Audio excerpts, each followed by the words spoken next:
Okay, I'm finally back after 3 weeks away traveling across the US. I'm back to streaming. And we're going to start out our first stream back with some blue-black control. We're trying out Jeremy Dezani's list that he played to a very respectable finish at the Pro Tour. I think he went like 8-2 with it, maybe, or 7-3, something like that. And the list looks great. It has Karns and Lilianas, which are really exciting additions to like an otherwise pretty stock blue-black list. I'm excited to give this some games. Notably, it doesn't have Search Riscanter, which I find a bit strange. I really love Search Riscanter. But yes, you're trying to get that sort of value out of your Planeswalkers instead. I mean, that's understandable, Max. You should be spending like every moment with them, right? Any moment not with your dogs is an injustice. Alright, into our first game.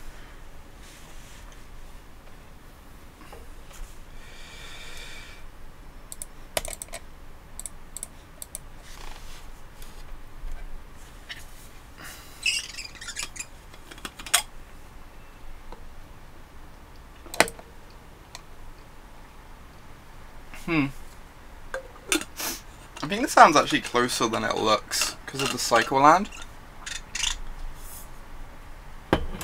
And like, you need to hit your land drops. It might still be a mulligan though. We're on the draw and not doing anything till turn 4, but we have like draw steps and a cycle land.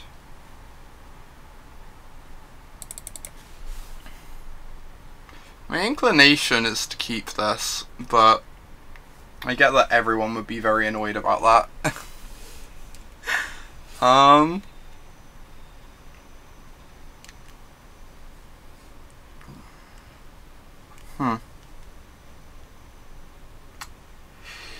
think I'm actually going to mull this. Okay, this is way better. We've got a couple of cheap pieces of interaction. We just need to hit our land drops from here. But we've got the early game pretty sorted. And then if we can like buy enough time, the Gearhawk's going to be really big. Straight at the bottom. Look at me remembering to mulligan.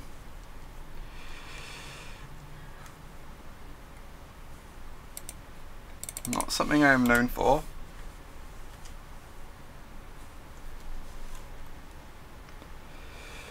Ooh. It's pretty threatening. I'm getting the impression we would have been better off with the 6-lander in this matchup, but you know, it's all okay. So the Arch of Erazga, they're almost certainly playing a blue-white deck, like blue-white control or something. They're missing their land drops though, which is really good for us in a control mirror. Ooh, they're on blue-black. Oh, they're on the mid-range. A mid-range build. Arch is like a bit of a weird addition to the blue-black mid-range deck, but I guess they could also be on like a gift deck, maybe. Anyway, we're just going to exile this champion with our Syncopate so that they can't get it back later on down the line. I want to hold up Disallow here.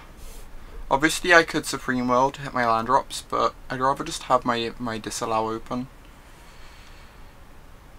I think this is going to resolve, which is unfortunate because they're missing the land drops. Is it crazy that I want to counter this? Might be crazy that I want to counter this. They've been missing land drops though, is the problem. And this like digs them towards their land drops whilst letting them discard their fatal pushes that they probably have in hand and their cast downs. Hey there, shop. It's nice to be back. For sure, I've missed this.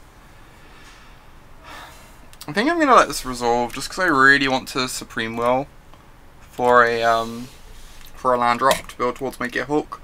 Obviously it's pretty unfortunate letting them get this filtering, but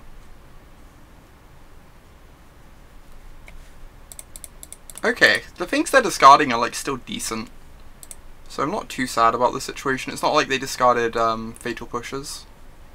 We're just going to take this island.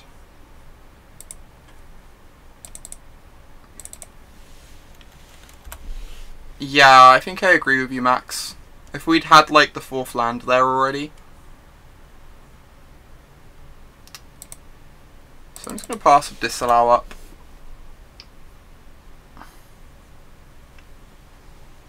Interestingly, they still missed their 4th land drop after the Champion of Wits trigger. So opponent's running pretty cold on lands, which has to be good for us. I'm actually just going to contempt this thing.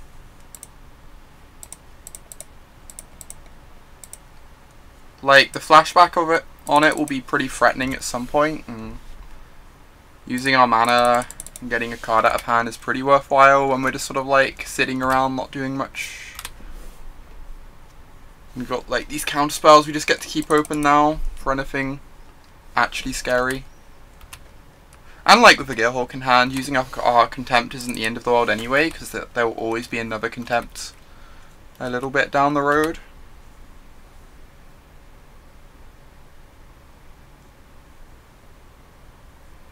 Four mana.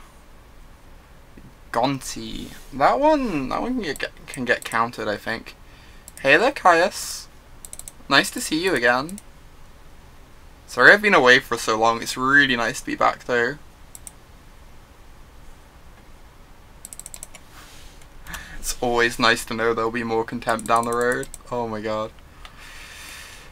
It's almost tempting to like Supreme Will into a land drop to hold up the Disallow, but I think I'm just going to hold my mana open. Like, missing on the land drop would be really brutal there.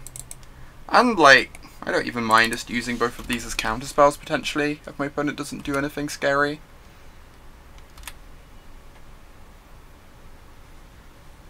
Hey there, Loki.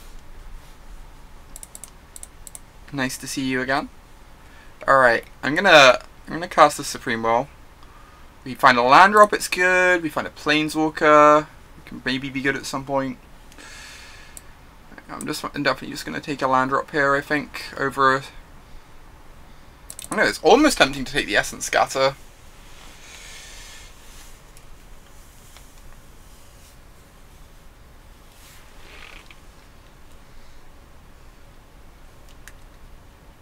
Yeah, I'm still kind of on US time a little bit. Like, eventually I want to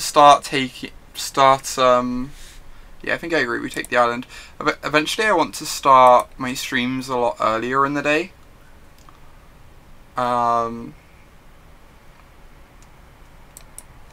But for the time being, they're going to be starting like mid-afternoon for me, like today. Alright, so this is pretty good for us. If my opponent does nothing, I'm probably still not casting the Gearhulk, because I don't really want it to get scattered, but... Huh. I'm just going to counter this with my Gearhulk, I think. Go like Gearhulk Supreme Will counter. Let them Chupacabra me, which I'm not in love with.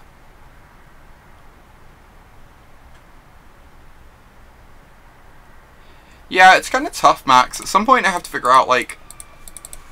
So, within, like, the next, like, 3 weeks or so, I want to figure out, like, an actual sort of streaming schedule. Just so, like, I have a bit more, like, regularity and people know when to expect me and stuff. It's just tough figuring out, like, exactly what I want out of that schedule. In terms of, like, timing. Huh. I'm not sure which of these I'm giving them. Kinda want to give them a Karn. So how am I planning on dealing with this Karn? I can just try and attack it down with my Gearhulk. I think I'm just going to give them the Karn. Yeah, snap give Karn, I agree. Just like protect my Gearhulk as much as possible. And now we have a counter spell up to protect the Gearhulk too. Hey there, Auri. Nice to see you. I'm just going to tap this Karn down. I want to, like, save my Contempt for a Scarab God or something, I think. We can take care of Karn over the course of 2 turns, like, disallowed to protect my Gearhulk.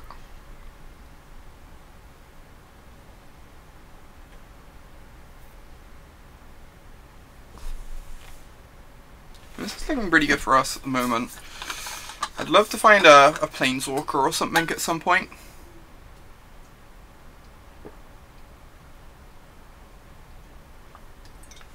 Yeah, if they -1 to get cheap, I'm kind of fine with that though, I think.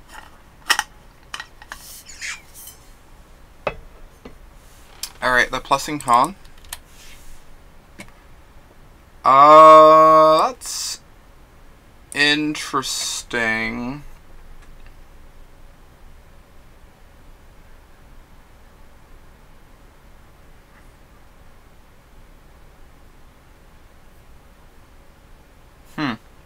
They're missing land drops, which makes the swamp actually kind of annoying. I think I'm still just going to give them the swamp though. We're going to hit land drops sooner or later.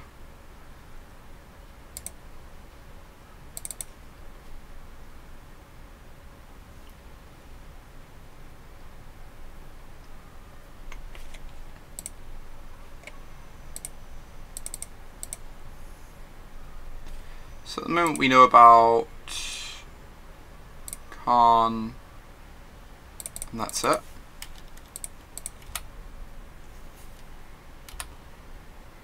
The Scatter's gonna be good at some point. We have like Scarab Gods and Gearhulks in our deck, which are like our main ways of winning the game. I feel like the Scatter's reasonably annoying.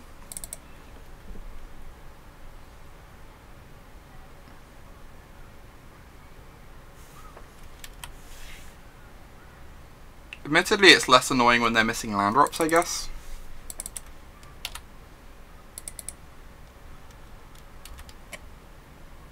Since it's very hard for them to like deploy a threat and hold up Scatter. So maybe that's a good reason to give them the Scatter. Oh shit. This is pretty rough. If I counter this and they have a second cast down, we're like in a bad situation. And the fact they're passing and doing this means they probably have a second removal spell. At the same point, I feel like I have to counter this. I feel like I don't have an option but to counter this at this point. But if they have a second cast down, it's really problematic.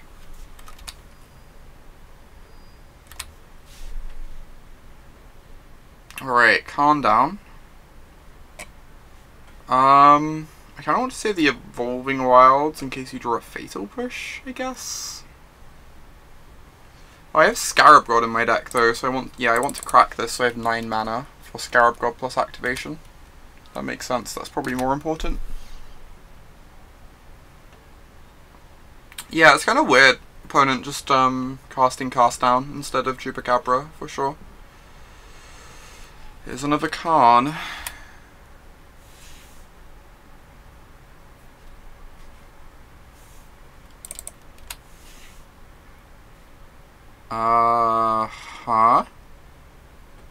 Chapel's interesting. It means they have Teferi in their deck. I guess I just give them the Field of Ruin. I don't like making them use 2 mana to get their white source. Seems okay for us.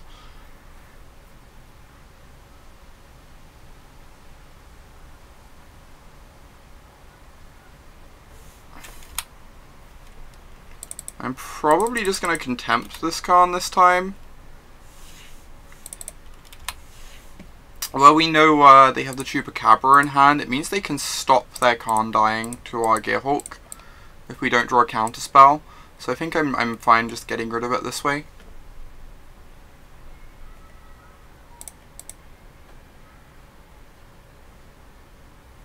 That makes sense, Shop. Yeah.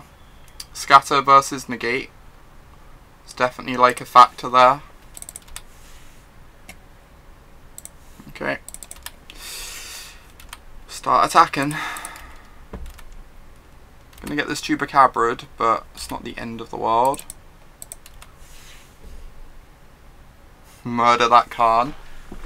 It's a Contempt though, not a murder. Is it time for a Teferi? They're just passing the turn? Oh, you know what it could be? They might have an Essence Scatter already in hand.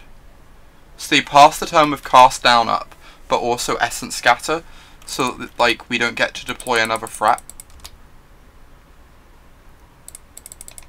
That would explain them, like, just Cast Downing instead of casting Chupacabra if they have Scatter in hand. That actually makes, like, perfect sense. At the moment, I think I'm actually just, like, putting them on an Essence Scatter because of that, right? Okay. That's a free. Sure.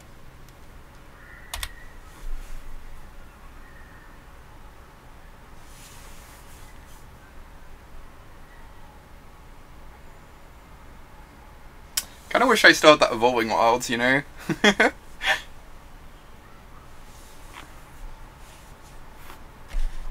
We hide this. So what do we still know they have? We still know they have a Oh, they didn't grab the Chupacabra at any point, did they? So we don't actually know anything in their hand right now.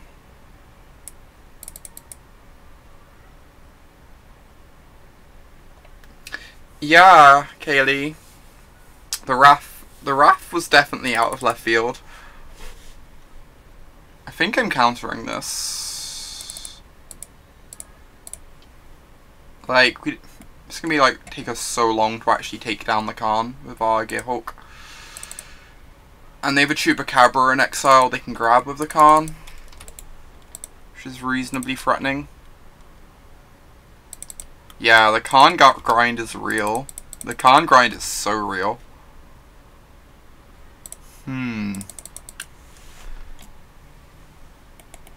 What does this mean?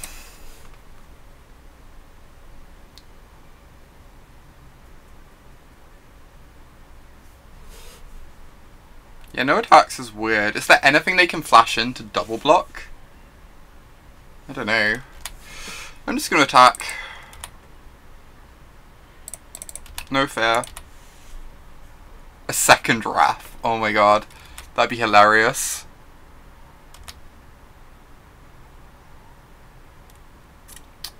Yeah, Gonti would be brutal. I feel like we're not in a great position if they have Gonti either way, though. It even gives them, like, City's Blessing. Yeah, they'd attack if they had Gonti as well, for sure shot. What? Is this targeting anything? No? Okay. Return my Gearhulk. Okay.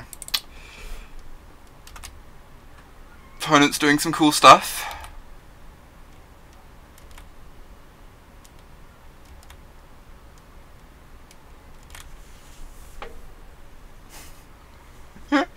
Opponent is going real deep. You're not wrong.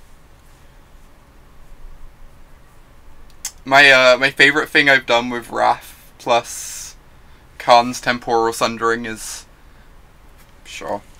untap 2 lands with Teferi on my end step to give me like the 5th and 6th mana, and then flash in Temporal Sundering. It's like adorable. Yeah, that's happening. Means I now get to do this. They have an Arch of Erazka, sadly, which is not ideal for us. This is very, very threatening.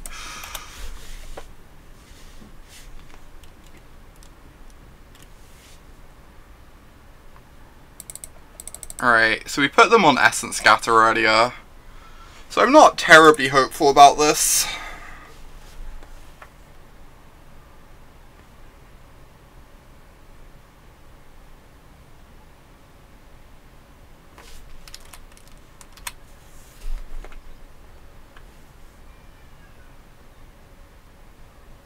Okay. You can have your free. Deal.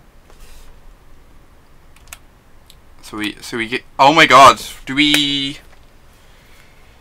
What do we do here? Because we can Chupacabra their Wrath in case they have Temporal Sundering, another Temporal Sundering. We can just like Chupacabra the Wrath now. The other option is we can get a Gonti, which is obviously like a bit more exciting. Oh, before they can Vile Offering or whatever. That's an You like Chuping now? I think I like Chuping now too. I think like getting Gonti is also reasonable. But getting a Chupacabra has to be good.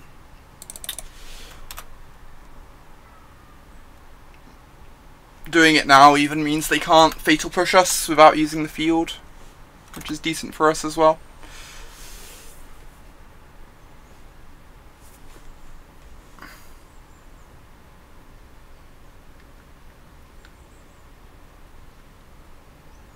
What? Okay. Opponent's deck is wild.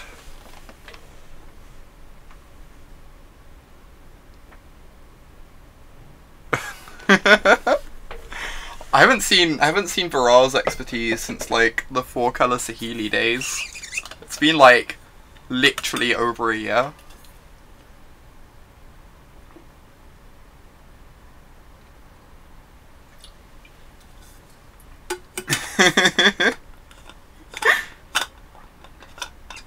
I imagine that's the case, Shop, yep.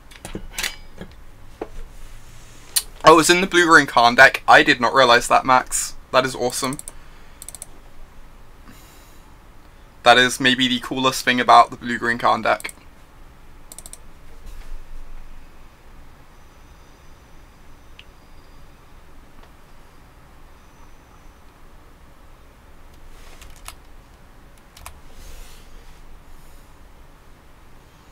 Alright, keep making some Scarab Gods. I'm gonna hold this. I can Psycho it later.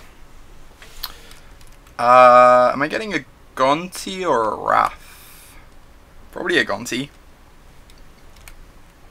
Having a Flyer sounds kind of great, but Gonti just straight up draws us a card, basically.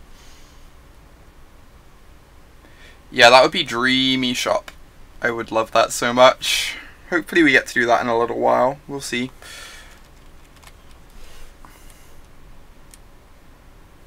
Also, I should really hurry up. I'm 5 minutes behind on clock.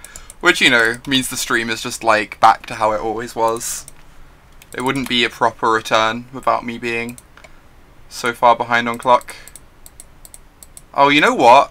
It's possible I meant to play the land, because then I can cast down and reanimate this. Though honestly, if our Scarab God lived, we'd be winning anyway, right? So maybe that's just, like, win more. And we just want to, like, hold the cycle land in case our Scarab God dies. Oh, wow. I'm taking the Contempt, since it leaves them dead on board. I guess they're dead on board to a cast down anyway. Contempt's pretty great. I don't want to take their Scarab God, because if they, like, can kill their Scarab God, if they answer our Scarab God and then, like, Chupacabra theirs, they actually get a God in play, which seems kind of... a God into their hand, which seems kind of rough.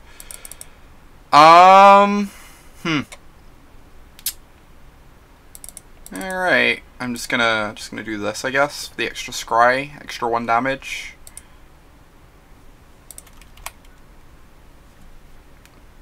Those both seem great. I would love both those cards. So yes, I kill this, then I can reanimate it.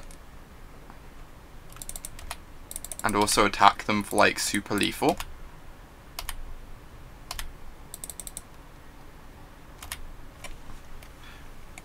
Wrath looks so much more goth with, like, the black border.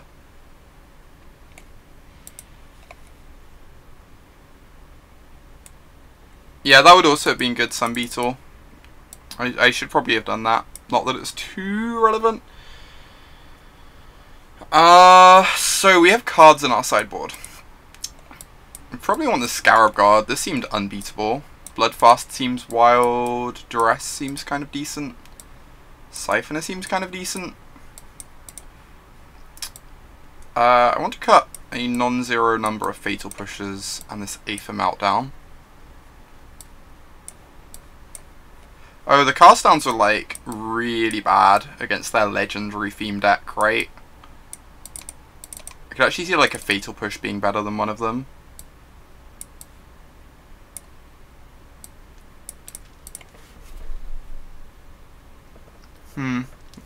I almost just want to like take out all of these cast downs. They were so bad that game.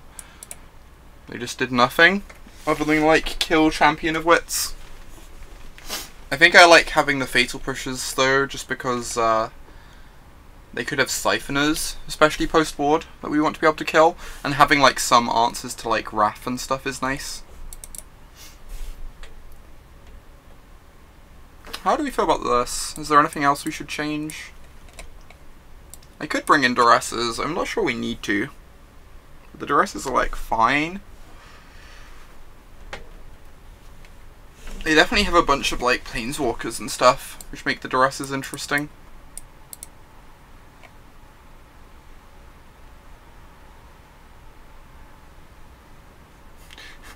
So this deck is cool and all, but hear me out. What if it was a 40 card deck and the format was Vintage Cube instead? That sounds pretty... Why wouldn't we play like a 60 card deck in Vintage Cube though?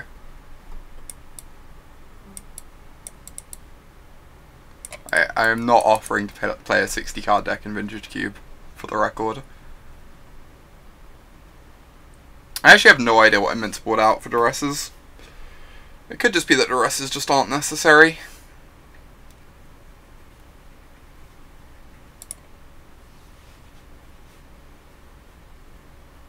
Yeah, that's a good point, Hug. Like, everyone else is playing Vintage Cube. I will probably play some Vintage Cube next week, honestly. This seems like a pretty easy mulligan. Doesn't really do anything. Really needs to hit its land drops. We are on the draw. Yeah, I can see that. Supreme Wills are worse than Duresses, maybe? Yeah. Can you bribe me of pizza not to play Vintage Cube? I am easily bribed. And I'm a fan of pizza. So, I think I'm going to mull this. I'm not in love with it. This is a bit better.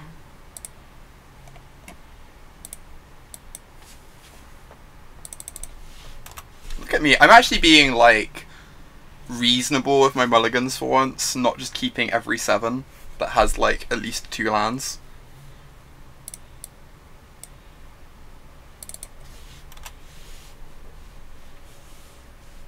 Wow Shop, living the dream. Living the dream. The actual answer is I'm going to be playing Standard for most. Maybe I meant to play the Fetid Pools there. It's kind of tough. I'm not really sure. I figured I want to hold up Scatter, but they didn't really have many creatures I'd want to scatter on turn 3, right? Now I put myself in an awkward situation where if I want to like go disallow into Karn, I have to find a 4th untapped land. I think I'm actually cycling the Fetid. This is so embarrassing. I'm actually cycling the Fetid Pools now, I think, because I have to find the 4th untapped land in order for this to make sense. I should have just played the Fetid Pools last turn. Oh my god, everything is terrible.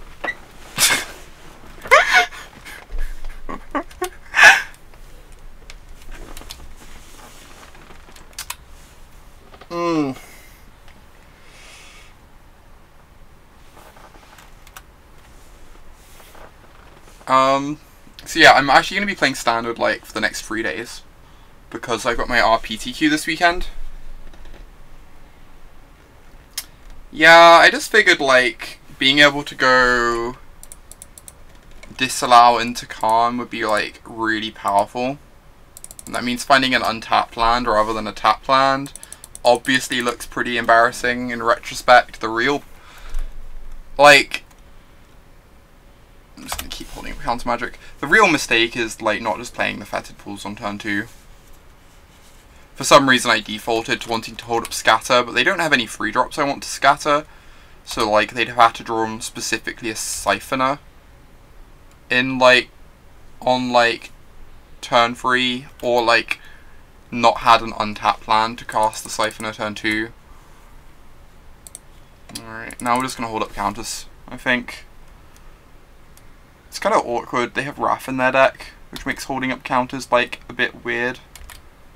I almost want to, like, play the Siphoner for that reason. And then I can go Siphoner plus Scatter if they go for Wrath. Means I can't disallow a Karn, but we've got a Contempt in hand. Sure.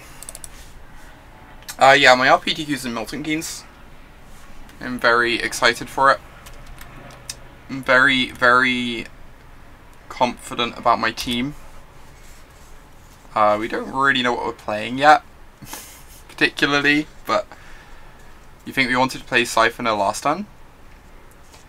Could see that being the case. Oh my god. Every single play, I'm getting punished. Yeah. Yeah.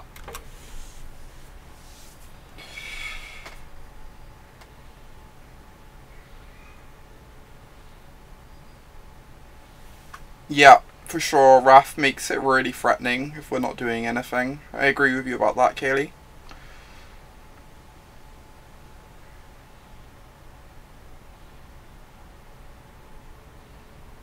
We're in a really rough position now, huh?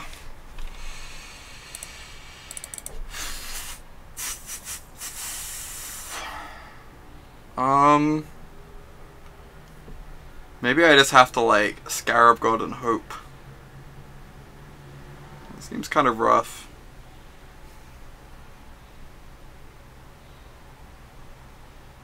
Like a bit of, yeah, jam Scarab and hope for the best.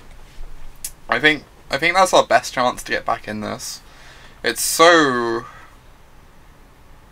risky, but I feel like we're pretty far behind at this point.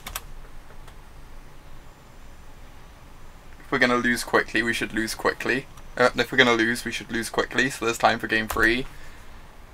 There's loads of time for game 3. Alright, sure.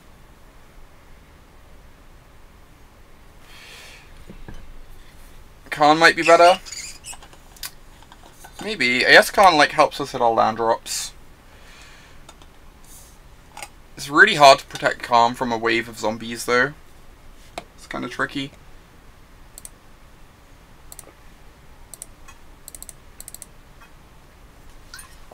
I think all in all, we can agree that I've not played this game optimally. Wow, is that like our Supremo, maybe?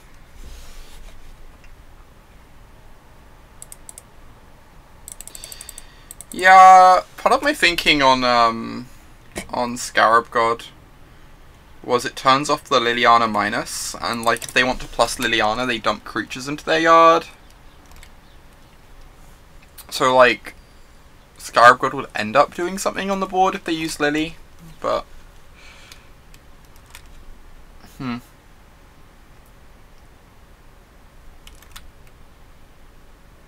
They do have Teferi. That's what we expected.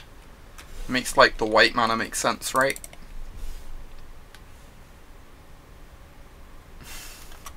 I might concede in a moment. I think I'm allowed to concede in a moment, right? I think that's justifiable.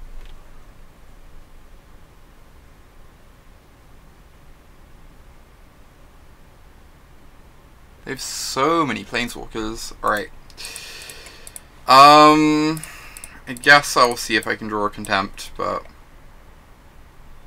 cool. We've not seen Yorkmoth's Vow Offering, we've only seen Temporal Sundering. And like, Vow Offering wouldn't make too much sense in their decks, they don't have that many creatures. I guess they can return Gontis and Chupacabras, but yeah, I think I'm allowed to concede that. I think duress. I think I'm underrating duress. I actually want some duresses. I definitely want to cut a fatal push. We haven't, like, it's game 2 and we still haven't seen Siphoner at all. I might just cut all the pushes. Is that crazy? If they do have any Siphoners, it gets pretty rough having no pushes, but we still haven't seen any. I also wonder if like a negate is good over a scatter. Yeah, I agree, Freed. I agree, cut a scatter for a negate. Oh, offering returns play.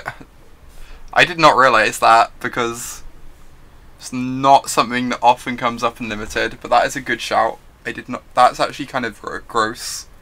Returning Planeswalkers to play with offering.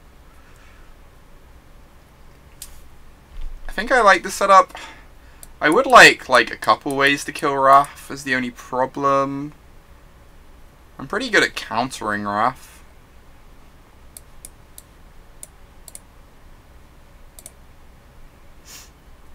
I could just like trim one more of like these for another fatal push.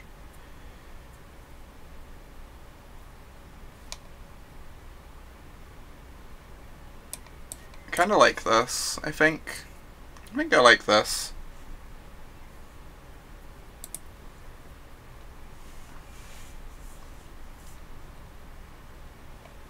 Okay, we will go first. We will keep this very reasonable hand.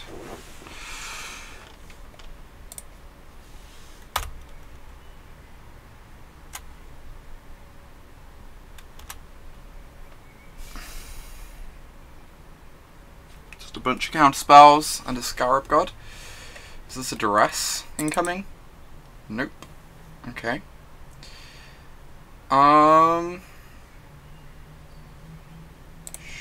Sure. So we've got counter magic up for all sorts of things. So I'm feeling pretty safe here. Just need to draw a few lands, basically.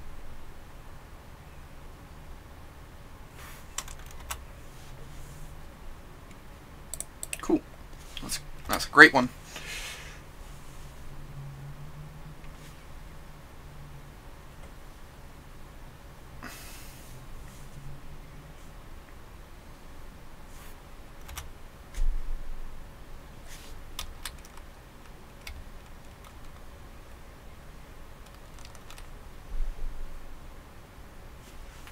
Okay.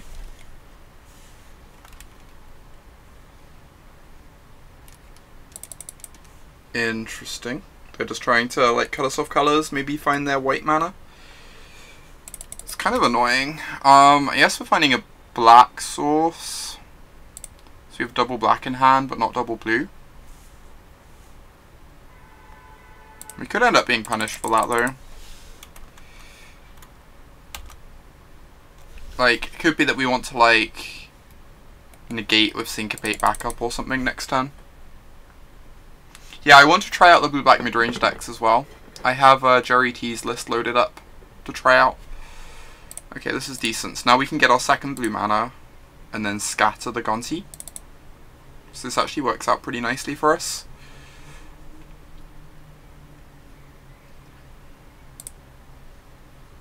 Yeah, the blue-black midrange decks look really cool. I definitely agree with you on that. I know Emma and Jade both like really enjoyed that deck at the NV. Is it crazy just to jam Scarab God here? I'd love to jam Scarab God with like negate backup, but we're a couple land drops off from even doing that. I guess they jam us to Fairy and we lose the game on the spot, right? Yeah. Fine. We'll pass the turn. Yeah, Jerry was talking about that in his article, that you just like never board out Bloodfast, and Bloodfast is secretly great against red, because you just like gain 5 life a turn for the rest of the game. That makes sense, Kaylee. Like the second black for Contempt. They have Teferi's in their deck, yeah. They do shop. I don't want to syncopate this instead of negate. Obviously syncopate hits like Champion of Wits and a few other things, but I kind of like the efficiency of negate later on, I think. As like they hit their land drops over there over the course of the game.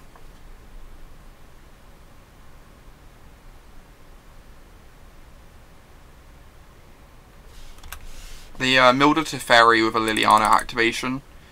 Last game is how we know they have Teferi. Alright, now this is more interesting. Like, I can jam a Scarab God, they can contempt it, and then I have a backup Scarab God. So I get punished by specifically Teferi. I still think it's too dangerous, though. I still think it's probably just too dangerous. You think we just play Scarab God? If they have a Teferi, it's so bad for us. That's the problem. Even like a Liliana, they minus on the Gonti, and then our Scarab God doesn't have food. I think I'm just gonna pass, but I'm not convinced that's correct. It's kind of a tough decision point. Hey there, Nick.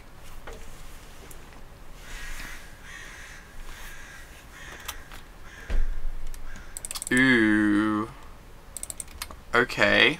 Now if they ever cast something and we answer it, we get to untap and play Liliana. 4 minutes is loads of time. Besides, it wouldn't be like an actual one of my streams if I didn't risk timing out.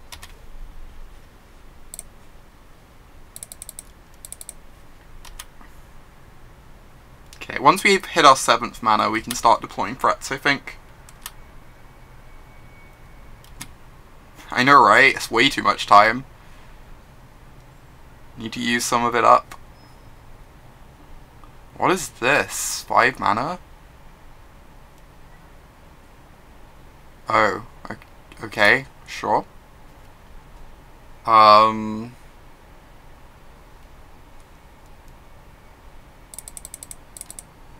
could just contempt this now. I could also do it on their end step. I guess they have Karn's Temporal Sundering, which I'd like to strand in their hand if possible.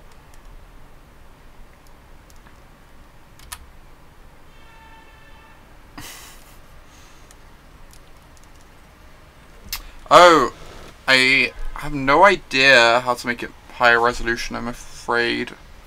I'm surprised it's like that bad. Do they have a negate here? Like, it seems to be okay on my end. I don't know if like it's you have to like change settings on Twitch maybe. So I could Scarab God or Liliana. Not really sure which. That's true, Kaylee. Actually, I like Liliana here. It's bad against Negate, I guess, but they would have used the Negate to protect their Liliana. And making a zombie means if they have a Teferi, they can't just tuck our Lily, because we'll have a 2-2 in play.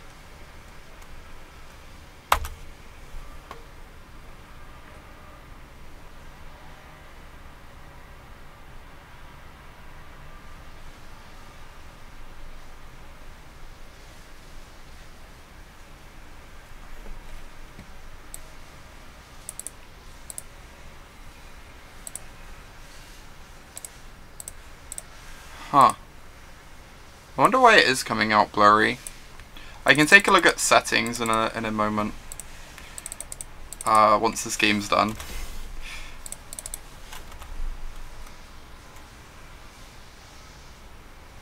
I should probably try and win this first. Yep. That's fine. Karn.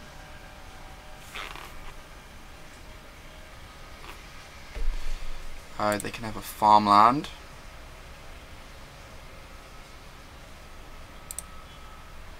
So I guess we just want to contempt Karn this turn rather than deploy Scarab God, so that they don't get to draw any more cards.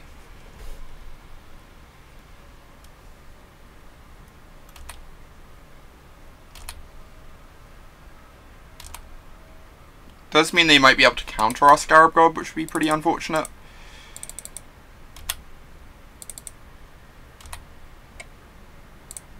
Alright.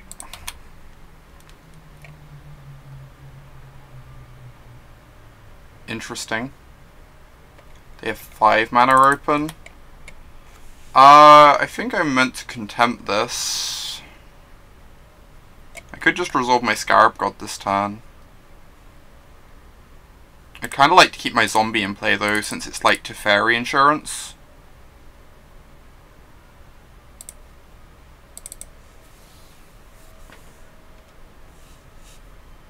This also gives me an opportunity to use my Syncopate depending on what they do here. Yeah, great.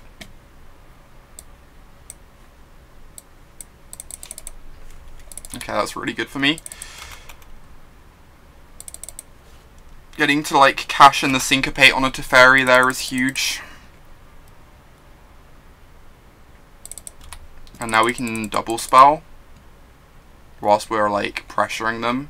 We're through 2 Wrath Capuchans, so it's probably safe to attack with our zombie this turn as well.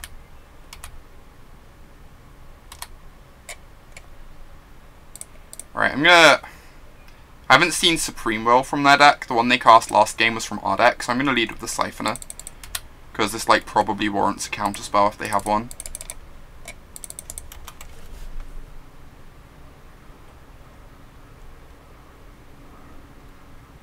Okay. Still got 2 threats on board. Like, we're still looking very fine in this position. The Siphoner is like medium threatening.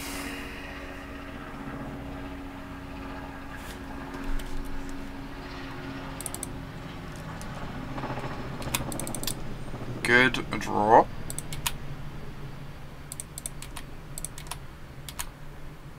They're through 3 of their 4 contempts now.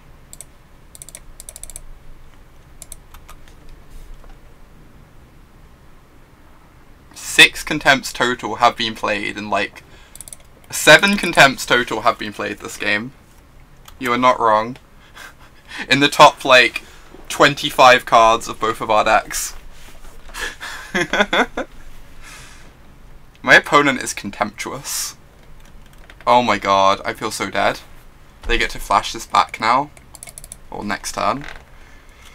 That's really bad for me.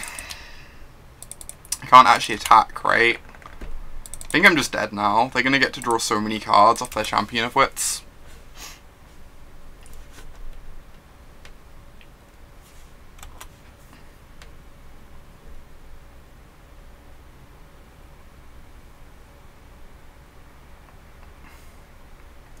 I wonder if there was an argument for like holding the second Scarab God until we have the 9th mana to play around Contempt. It's like, I feel like it's pretty unreasonable for us to play around Contempt when they've already used 3 up though.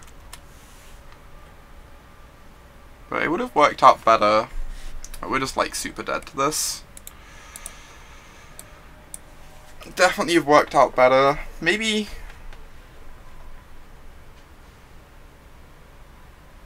It's like, it can't be that. Like, if we hadn't seen 3 Contempts so far, maybe I'd have considered, like, holding the Scarab God. I feel like playing around the 4th Contempt is a bit unreasonable. It feels a bit unreasonable.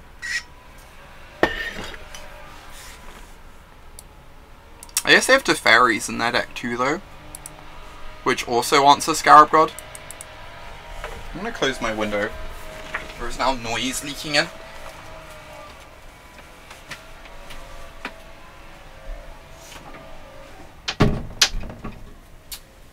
Like, the fact they have Teferis too might be an argument for holding the Scarab God until we had the 9th mana.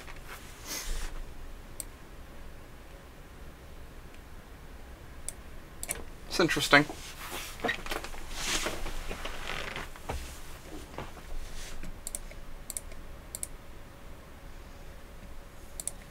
Awesome, second match.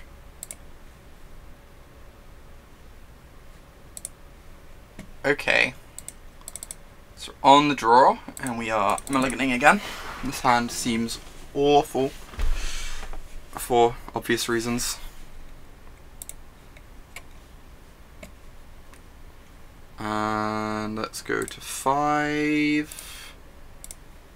Okay, best hand yet. Yeah, I would have got a Gonti and an extra card.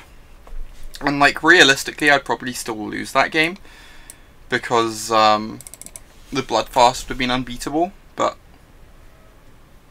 I think it's pretty reasonable for us to wait for the 9th land there. I think it was probably correct. Oh wow. I'm so excited. This is paradoxical outcome. I assume this is paradoxical outcome.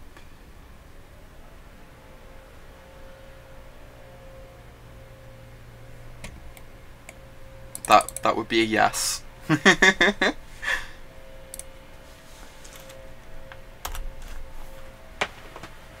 What do I think of the Chromium Flash Esper Dragon? It seems very, very strong. I kind of dislike the design of it. In terms of like... It feels almost a bit too good in control mirrors. Yeah. I guess I can't counter that. I'm gonna kill this Ornithopter. I don't know, I find cards like anything sort of E-filling-esque a bit boring. Like anything where it feels like if you resolve it in a control mirror, the game's just over. And the fact it has uncounterable on top of that. On the Chromium Dragon. I'm not like the biggest fan of the design. I've seen like lots of praise from it from other people though, so that is an Aetherflux Reservoir.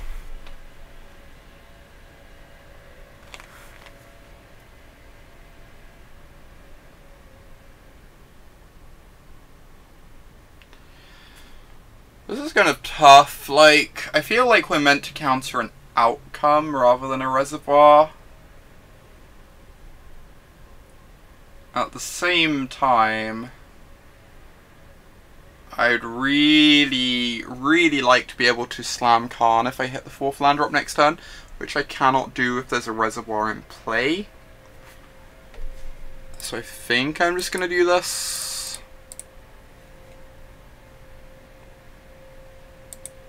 It's also like, we don't pressure their life total very much, even if they aren't fully comboing off.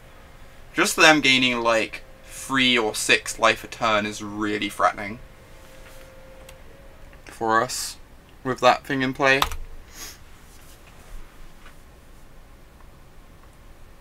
Oh, Banefire. I saw Amaz's spoiler video for the Banefire. It was kind of funny. Like, medium recommend checking it out. That's a draw free.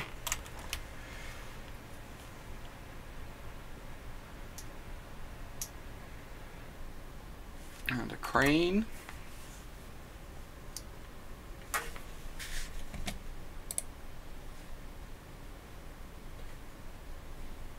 What does the Crane find?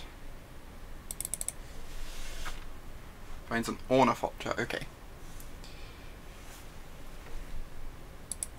Is just playing out the Ornithopter correct? They have like Aetherflux Reservoir in their deck.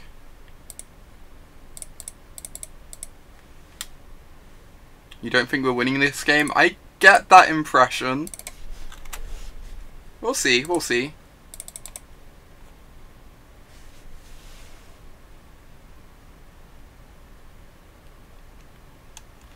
Oh my god, is no one else streaming Standard? That's kind of unreal. I'm glad to be here streaming it. I'm going to be streaming Standard for the next 3 days, so...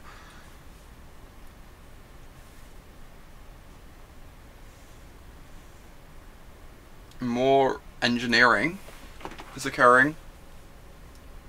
Oh, thank you, Pika. That's so nice. Thank you so much for saying that. I really appreciate it.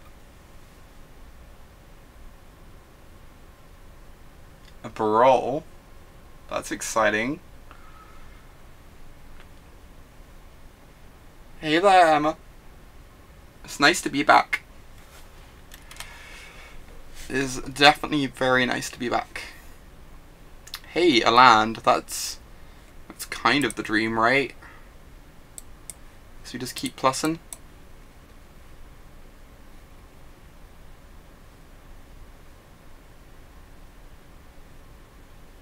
The amber is online. You're not wrong, Freed. I didn't notice that at all. I want to hold up a counter spell, but they got all this extra mana. I don't think we're going to counter anything that actually matters. So I think I'm going to cast the Liliana instead and start generating some pressure. The other option is I could cast Scarab God. And then, like, reanimate the Ornithopter. Get a 4/4 flyer.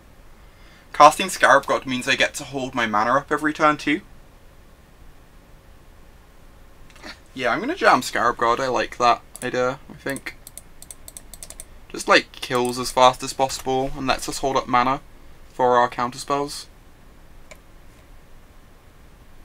Okay, this is fine. Like, they had a Metallic Rebuke, but we have to run into that at some point, right? We can't just, like, sit here not casting anything.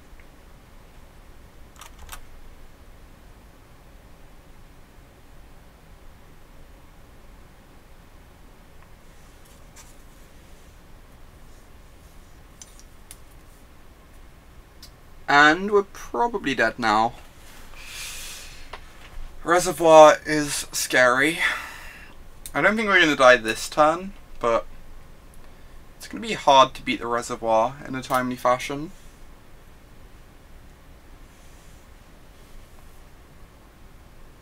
Ah, yeah, we have Lily to return Scarab God, that's true. That's really, really big.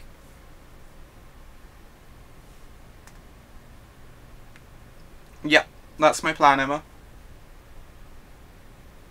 Provided I don't die, like, I would like to not die, if possible.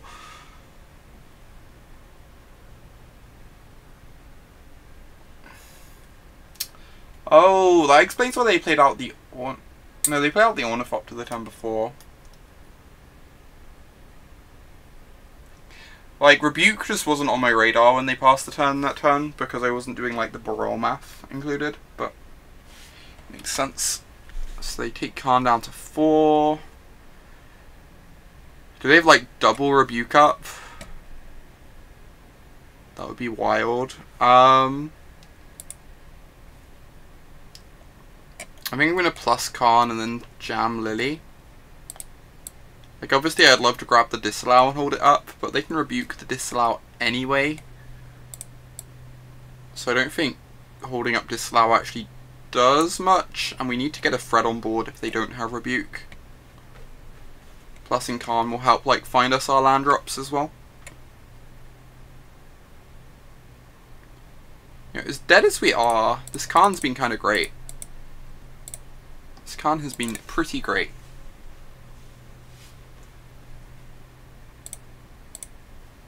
Okay.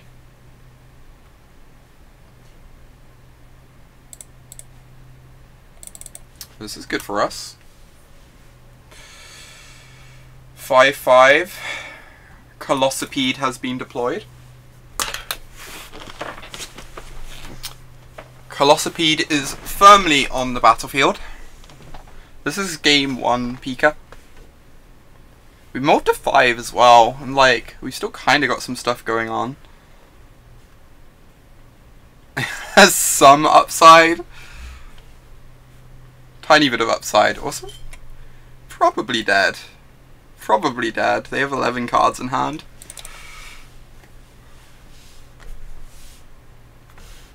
Are you suggesting costing green mana could be considered a downside? As if so, that's a very good observation.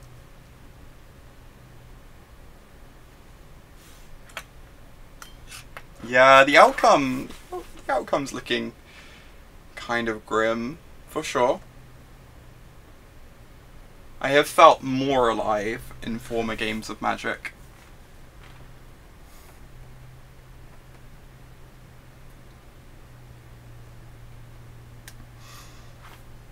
We get to bring in a bunch of, like, duresses and negates, so that's pretty nice.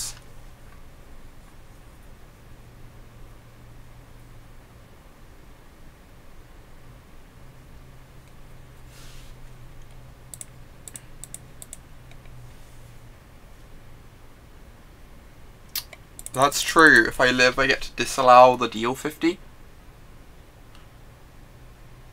I feel like the chance of me living is not high, but they need 3 more spells, basically. They found one of them off the crane.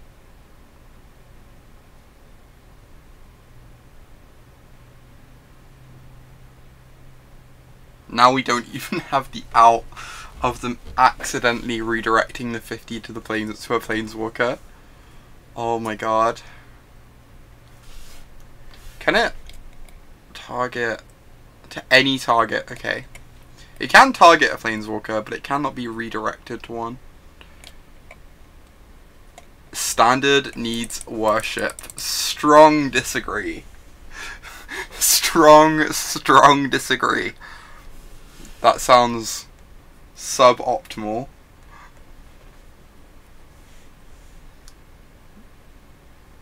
Okay, now we're actually dead because they can recast those spells. Alright. Let's try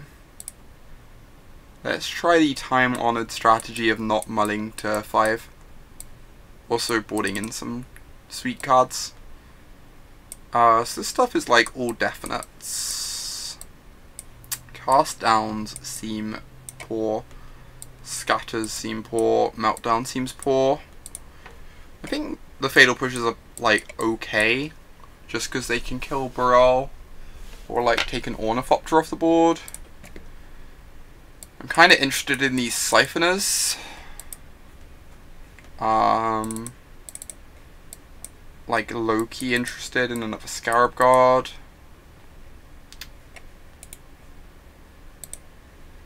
Maybe over like the 3rd push could be good. Oh, I want all the 2-drops, you think? That's fair. You could be right, honestly. You could be right. Just like be able to deploy threats on turn 2 and swing. I think Knight of Malice is pretty bad though. Knight of Malice gets blocked by Crane and gets blocked by Barrow. I think the Knights are just really, really bad. Yeah, take out the Scarab Gods maybe for like some more Etherborns. Hey there, Zeratul.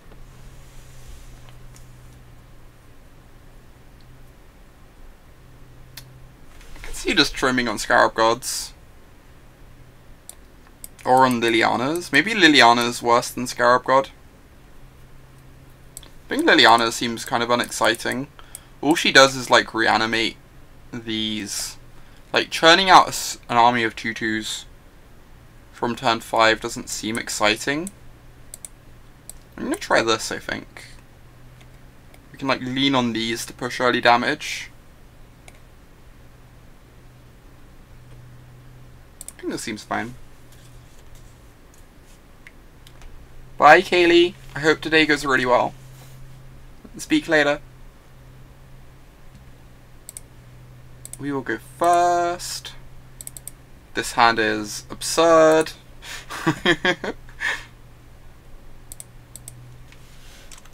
Turn 2 Bloodfast, turn 3 Duress.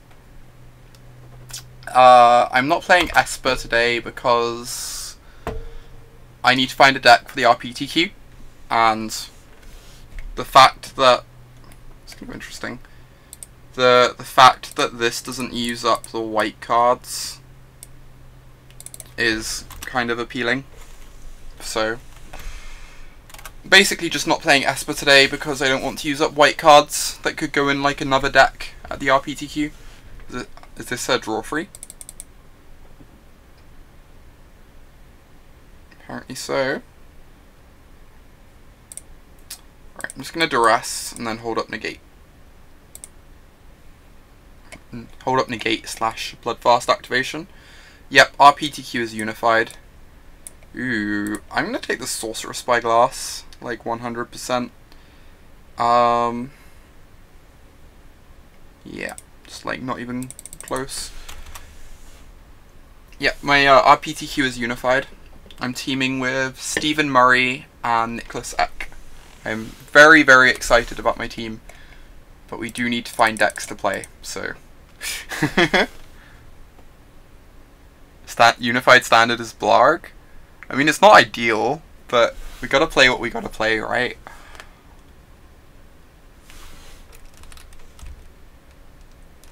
And like, Blue-Black Control is still a legit deck in Standard, I think. Jeremy Dezani put up a solid result with it.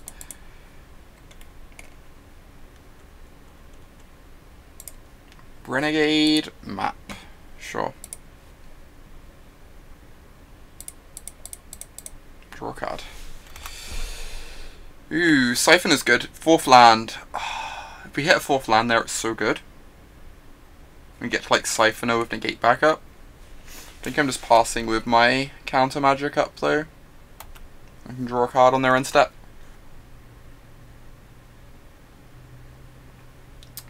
I actually am not a big fan on Unified Modern. So I think Unified Standard's better than Unified Modern.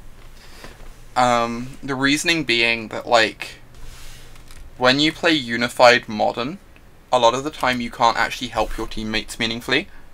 Like when I was playing in Madrid, like Daniela was playing Storm, and I'd look over and be like, I don't know how to play Storm. I've played like 5 matches of Storm in my life. I can't meaningfully help you with like your deck. Whereas in Standard, I think you can look over and see your friend's like green-white mid-range list and have a pretty good idea of like how to inform their plays if they need help. I think like that's like much more realistic in Standard with like the Standard decks. I almost want to counter this because it turns their Mox Amber online, but I think I'm just going to draw a card because I really need to hit my land drops. In an ideal world, we draw a land drop or a Fatal Pusher. If we don't draw a land in our next 2 draws, it's kind of rough. Not gonna lie, give a little hug, but it's entirely possible I like pineapple on pizza. Sorry.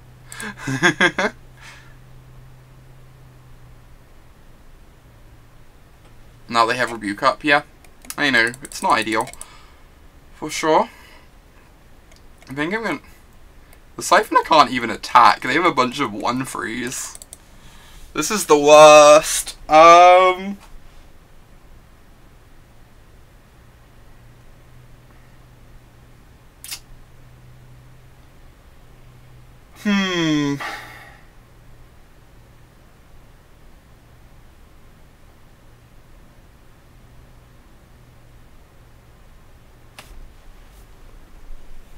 That's fair, give a little hug. That's fair. I know this looks really loose into the face of a potential Rebuke, but I think Rebuke's going to be pretty rough for us. Getting a Karn on board seems pretty good. And then like next turn we just get to sit here with counter magic up and a Karn ticking up and grabbing us stuff.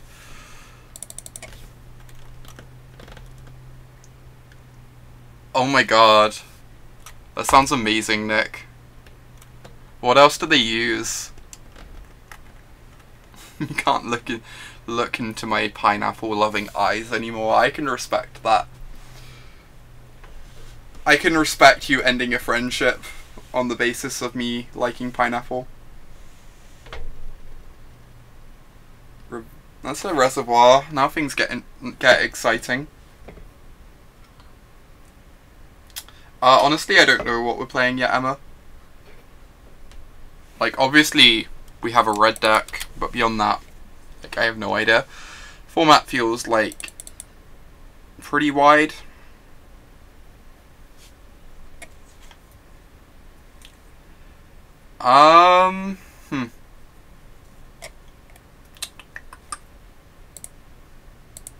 We already have so many counter spells in hand. I guess I just plus Karn here. And then, like, cast a Siphoner. Mono white knights. And just hope the white player never gets paired against Chain Whirler in a million years. I mean, only 1/3 of the decks feature Goblin Chain Whirler, right?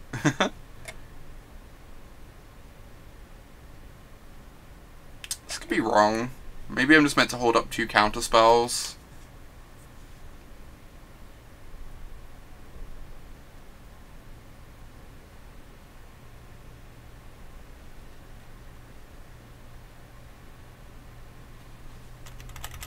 What would I be discarding? I'd probably be discarding the Siphoner. I think I'm just going to play this out, but I'm not convinced that's correct. It means if they want to keep attacking with their 1/3s, my Siphoner gets to start attacking, which is kind of nice. Wow, that's amazing, Nick. Curry pizza. That's wild.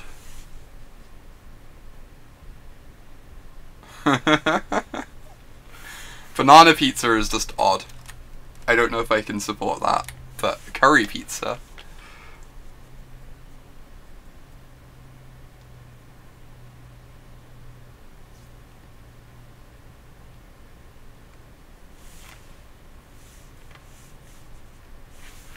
Okay, so they attack with both 1/3s, they can't block.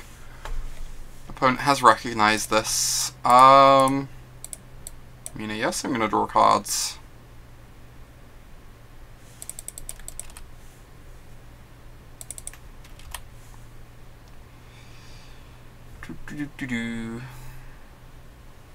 Okay. Let's take a look. Wow, their hand sucks. We have 2 islands. I guess I'm just jamming my 5/5 this turn then to try and kill them. That sounds awesome, Nick. I am very into this idea.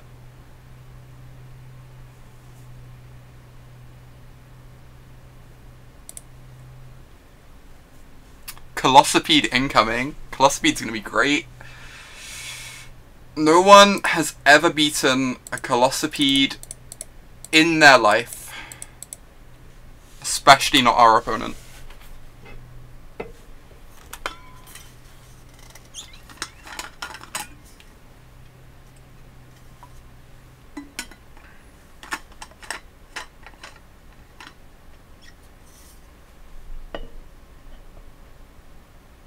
Okay. I can contempt that, right? It's not the end of the world. Contempt, hold up, disallow, / negate. I know their top decking outcome, right? Of course I know that. Why wouldn't they?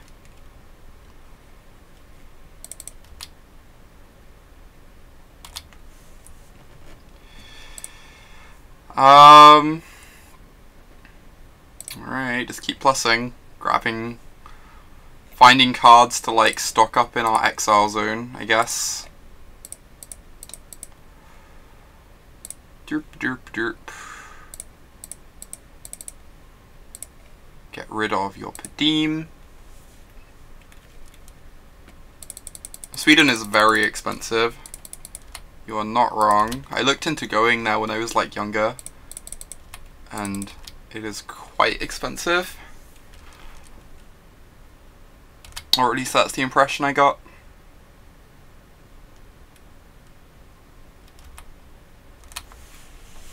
Some point we can start, like, aggro minusing our Karn. Make some 2/2s and some 3/3s. Am I streaming daily now? That's the plan. Planning to stream, like, any weekday where I'm in London, I think. So I'm going to be streaming today, tomorrow, and Friday. Probably just mono standard. There are like a bunch of decks I need to try out for the RPTQ. I have Legacy on Saturday as well that I'm going to. So like I wouldn't hate getting in a Grixis Delver stream at some point, but I don't know if I'll have time, and like I don't really need the practice. I guess I just draw a card here. Oh no, Outcome's an instant, right? Outcome's an instant. So I should definitely not do that. I'm just going to assume it's an instant and not kill myself. I think not dying seems ideal.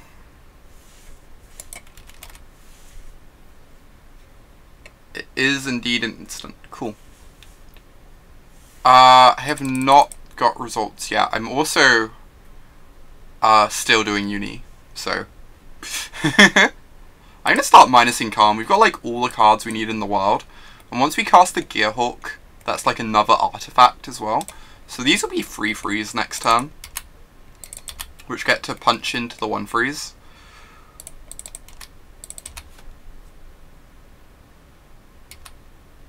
I am in last year. It finishes in September though.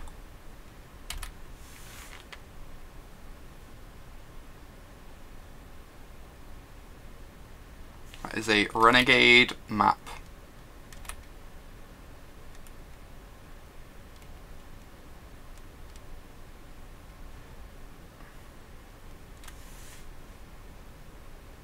We get to Gearhawk with negate backup. Okay. So we negate this.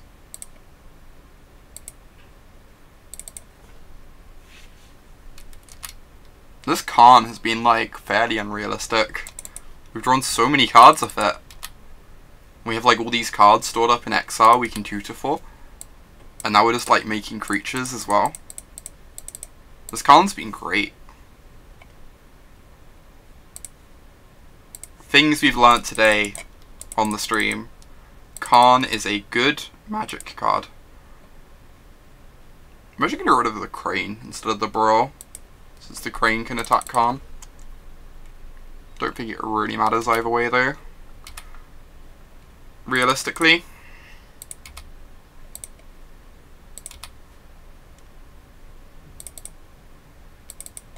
Imagine reanimating a Crane and using it to find a Gearhawk.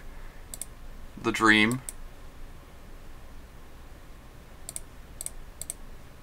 Brawl.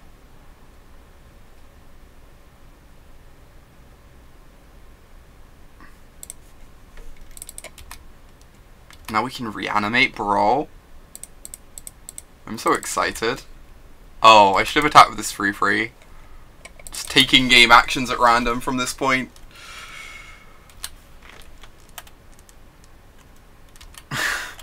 Making it so they don't have to chump block.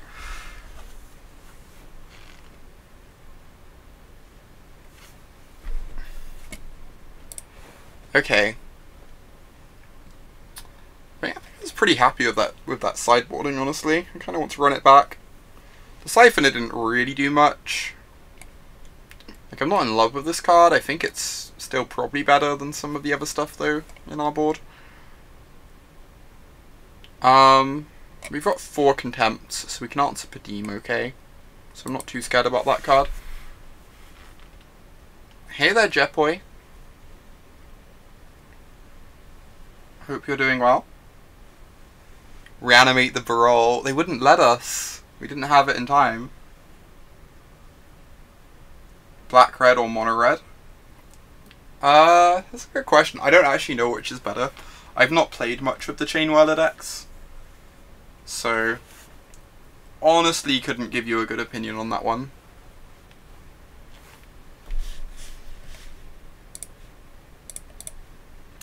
Oh, I'm gonna mulligan. Gonna keep, I guess.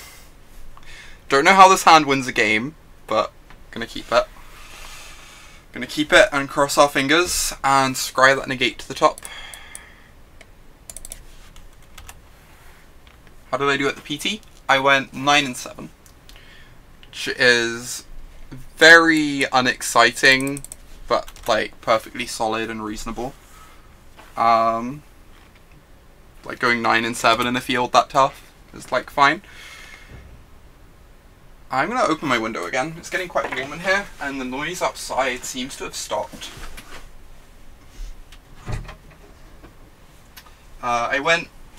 I actually went 7-3 in constructed. I really loved my constructed deck. At one point I was 7-1 with it, but the last couple rounds went really badly. The main thing holding me back that really like limited my result was my limited result. I went 2-4 in the drafts, which was sad. I'm not like the most confident in this draft format, but I felt like I deserved a bit better than a 2-4. I felt like my decks did as well. I think on the average with like those two decks you 3-3, but thank you so much, Auri, for the subscription. Thank you so much for the repeated support. I really appreciate it. Everyone who has them, spread some hearts in chat to celebrate Auri's return.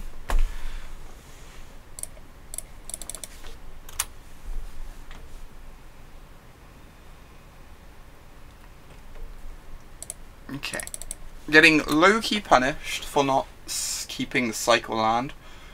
We should be fine. We've got Negate and Gear Hulk, so our hand's like pretty powerful. It's possible they're missing land drops, and like letting this resolve lets them like cast their more powerful spells. So maybe that's a mistake. It's probably fine. Ooh, Duress is great. Duress is everything we wanted. Oh, thank you so much. That's really nice to hear, Auri. I really appreciate that.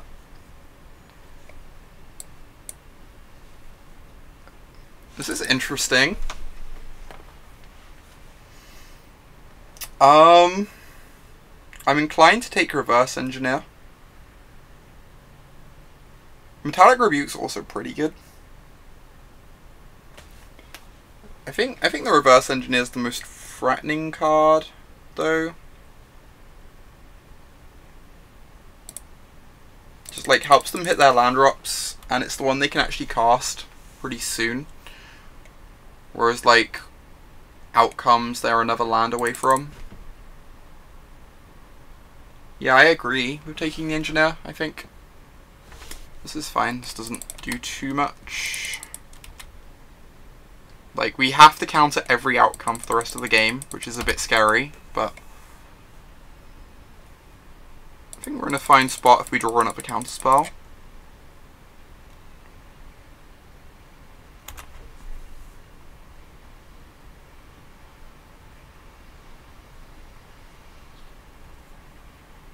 Thank you, Odie. I appreciate the support.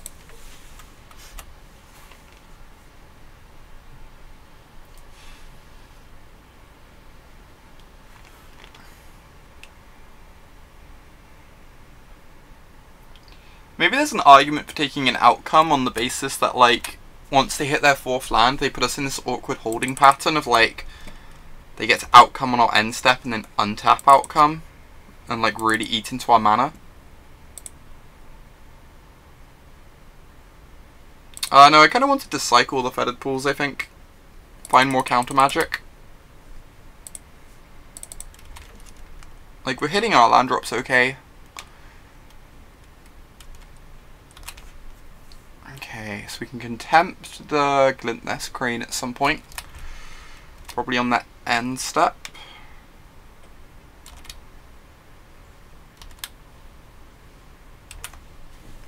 We could save this though. This isn't very threatening. And they have like Barolls and Padeems in their deck, so I think I'm saving this. Ooh. That is an unreal draw. This is so good.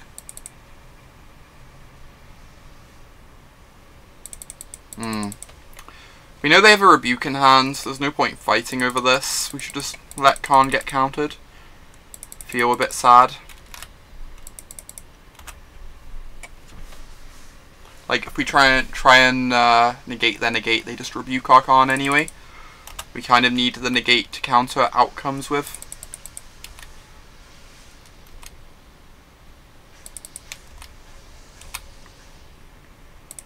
Okay. Hey there, George.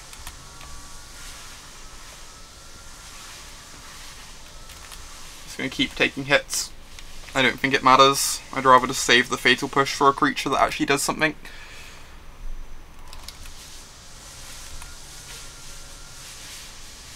Now they're discarding. Ooh. Okay. We need to figure out a way to get a Gearhulk in play. I kind of want to get value off my Gearhulks as the thing, if possible. Hopefully they draw a reverse engineer that they can cast into a negate. It's not the best, George. I would say that it is not the best. I might just cast a 5/6 here.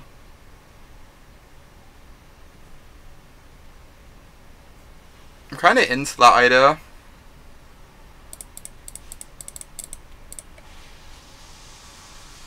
Just like deploy my 5/6, have negate up for outcome. If they rebuke this, it's pretty sad, but if they try and go for outcome, untap outcome, then getting our Gearhulk in play looks pretty good. This is fine. We have to trade with the rebuke at some point anyway. And it stops them casting an outcome this turn, so I'm actually entirely okay with that.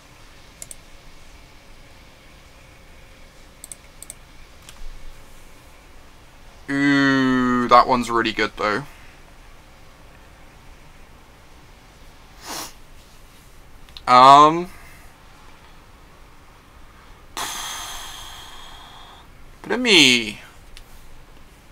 Bit of me wants to counter here.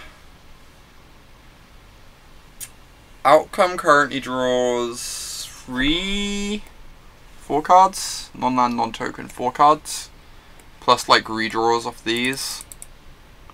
Getting a Karn in play is so good.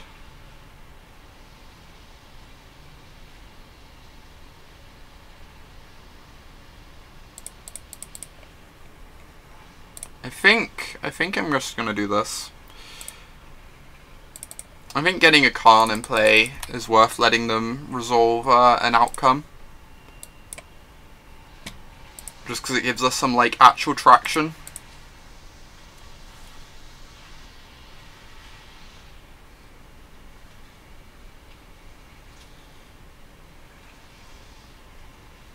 Okay. We can push this now so that they can't outcome it. I guess we wait for the outcome to be on the stack, then we push this. That's reasonable. Yeah, our hand is meh for sure. We need to like draw gas to win, which is the Karn's really going to help with.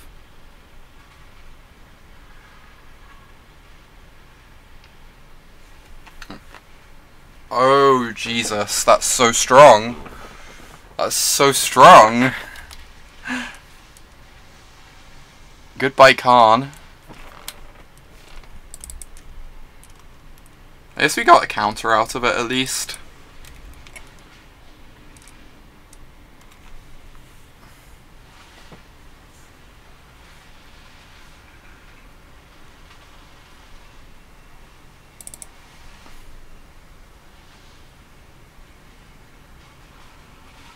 Yep, they named Karn, which is not surprising.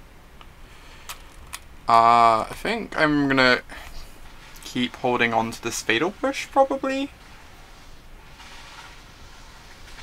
That seems fine. Just like keep taking one, doesn't really matter at all.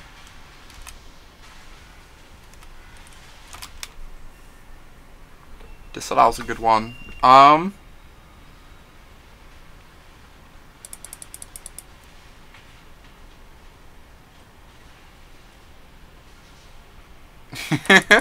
I've not seen that yet, George.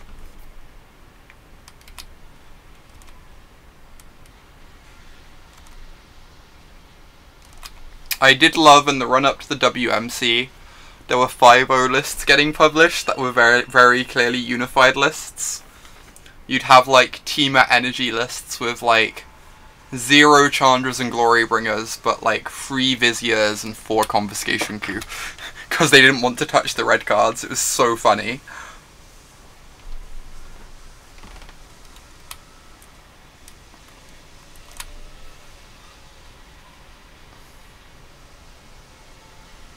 There was a Sultai list without Duress or Negate.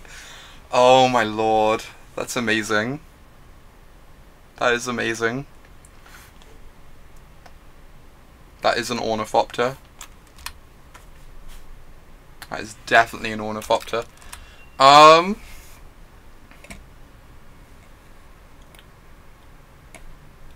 This is interesting.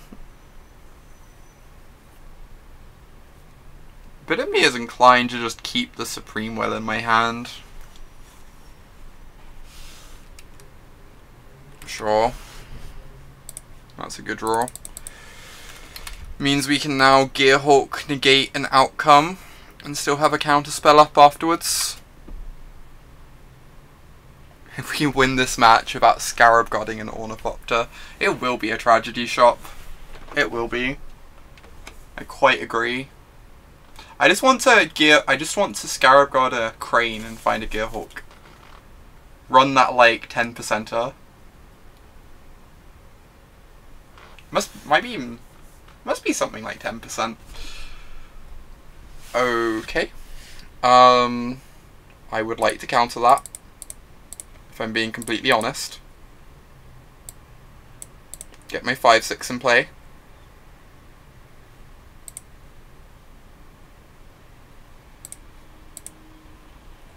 Hope this is okay with you. Yeah, gonna have to push soon, I guess. I guess now we've got a Gearhulk in play, we're like a lot more excited to push one of these two. If they have another Metallic Rebuke in hand, we're in a really bad position, because then they'll be able to outcome with Rebuke backup. Then we probably just lose, honestly. But if they don't have a Rebuke, I think we're very, very well off. Hey there, I went 9-7 at the PT, which is like not amazing, but kind of fine considering, you know, how tough the field is and everything. I went 7-3 in Constructed. I started off 7-1 in Constructed, but lost my final 2 rounds. And then I went 2-4 in Limited, which was like where I fell down a bit. I might just push this now. Just like get the Ornithopter out the way, so they can't chump.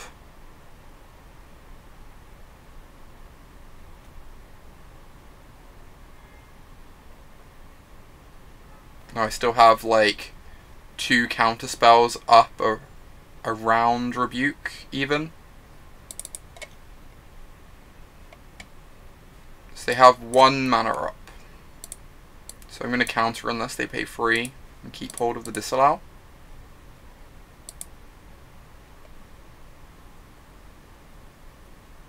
Classic English player, winning at Constructed, losing at Limited. Sounds about right. I thought my Limited game had gotten better since my last PT, like considerably better, but I think I just find Dominaria a bit tricky.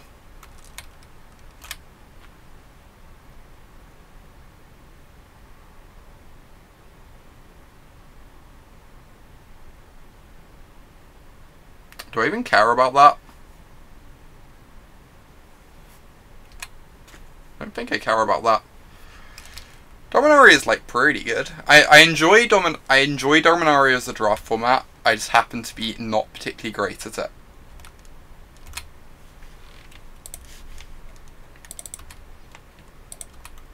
Whereas like Rivals of Ixalan and Hour of Devastation, I felt like incredibly confident at. And like both those formats had really good results. Between like Nationals and the Mox Open and stuff. But Dominaria is just like so beyond me. I just don't know how to win at it. I'm just letting this resolve, and this disallows just countering card draw. Okay. Like, they're getting some time walks out of it, but I think this is fine. I actually really enjoyed Rivals of Ixalan. I thought that format was pretty reasonable.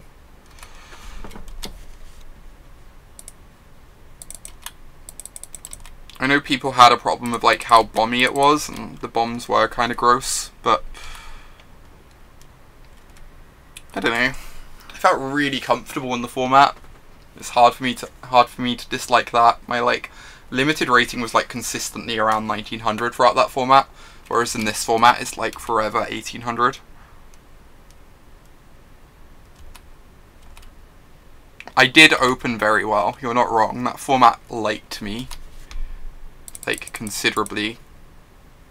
Do I contempt this now? Meh. This is fine. Alright, now I've drawn a land, I might just go ahead and contempt it. Like, maybe force them to chump with their crane. Next turn.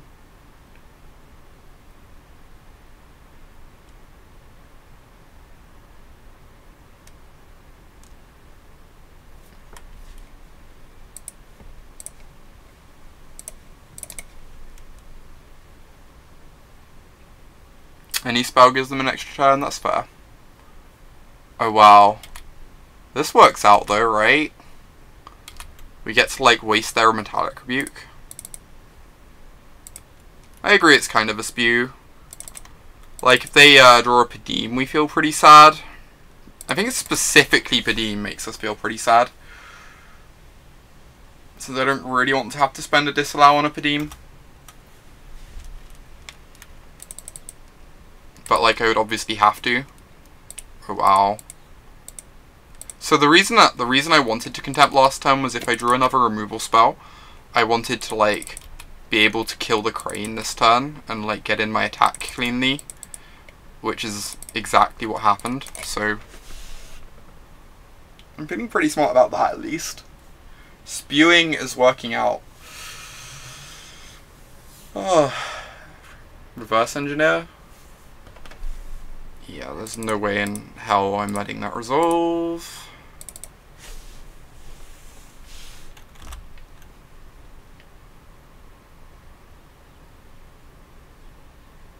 Cool. Ended up taking the match. That's pretty great. The Karns looked very good that match.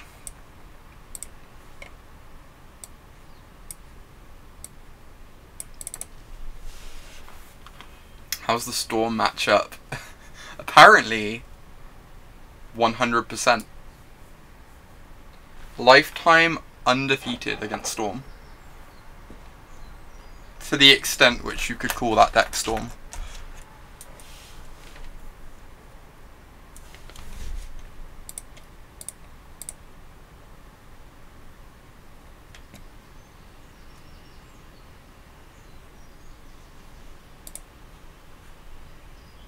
That's a lot of 2-drops in my sideboard, yep. This is Dezani's list, not mine. I agree it's a lot of 2-drops. Sideboard is 66% 2-mana spells. 8 of them creatures.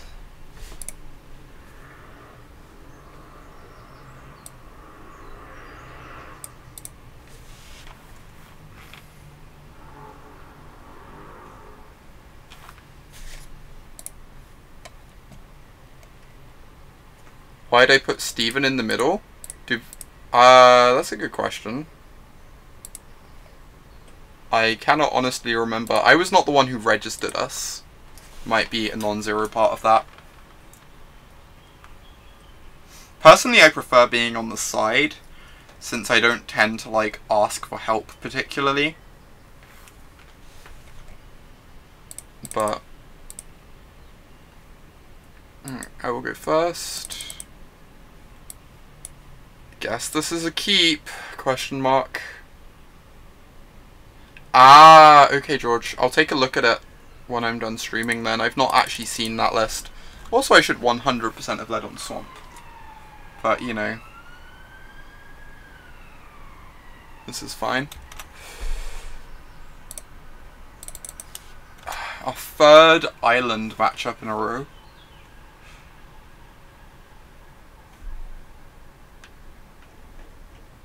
Jeez. People trying to steal our equity. Sending all their good players across. Understandable.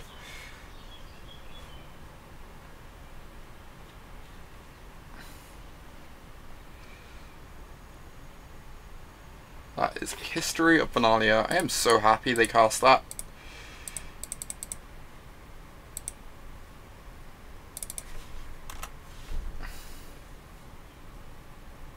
Only Russia and Poland had space. Jeez.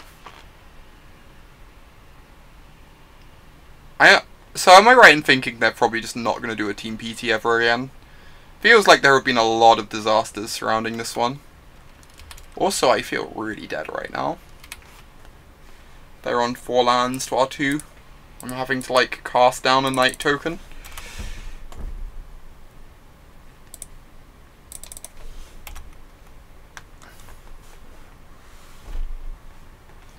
Yeah, strong agree, George. Also, one of the big problems with it that I've not seen that many people talk about is that, I'm going to cast Supreme Will to hit my land drops here, is that for silvers and golds it's really awkward having to like find your team from people who've already qualified. Like, that's really, really weird and awkward. Hey there, Mason.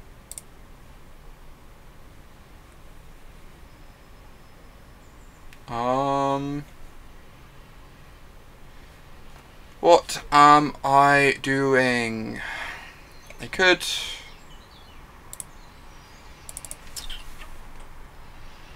For actual testing, it's nonsense, yep. Like, everything about it is kind of, like, awkward.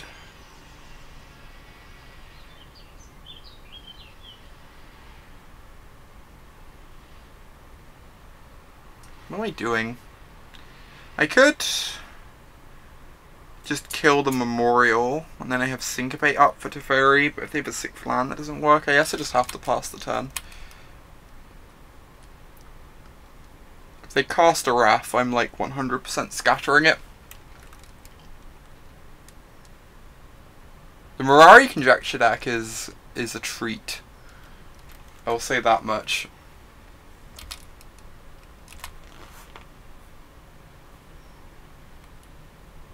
Okay, I'm going to take 4 here, so I can hold up my counter magic, and then in the end, their end of turn, I can kill the knight. If they don't do anything and also don't play a land drop, I have the option to kill their Memorial as well. I'm not going to try and kill their Memorial though, if they don't tap their mana at all.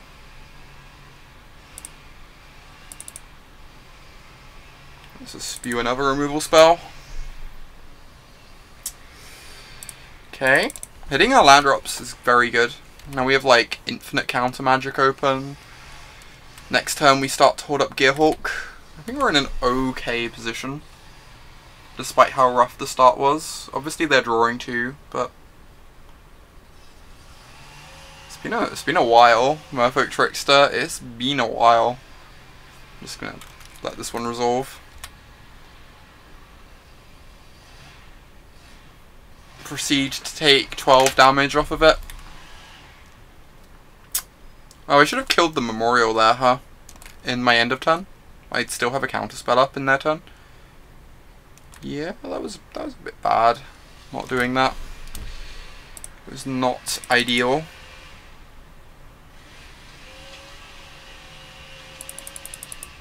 This isn't even a third deck. This person is just willingly playing Merfolk Trickster. Yeah. Mistakes were made. Wish if I had a 7th land, maybe I'd cast the Karn. Feel like I just need to keep holding open my counters. Also feel like if I keep holding my counters up, I'm just gonna die. Because they're gonna hit their land drops and have some way to finagle through them.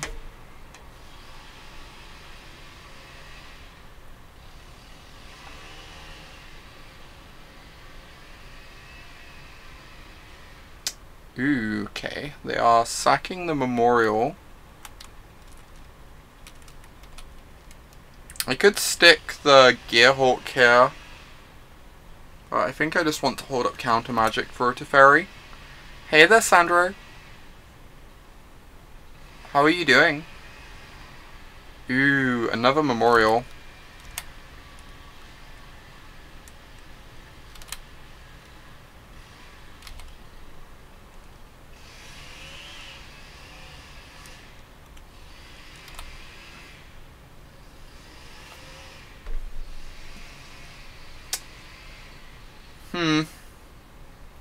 But if he wants to cast this, I feel like it's just gonna get syncopated is the problem. Then if I draw a third land, I get to go like Karn with counter magic though. Sure, whatever. I don't really want to just like sit here not doing anything. I feel like that's a losing position for me against the flash deck. Sure. I was going to get scattered at some point anyway. Land is great. I should maybe have sequenced this slightly differently, but this is fine.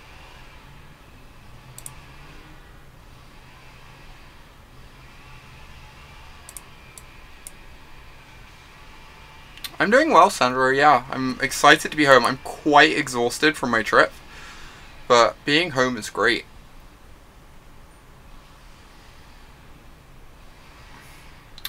We have 1-1, sneaky.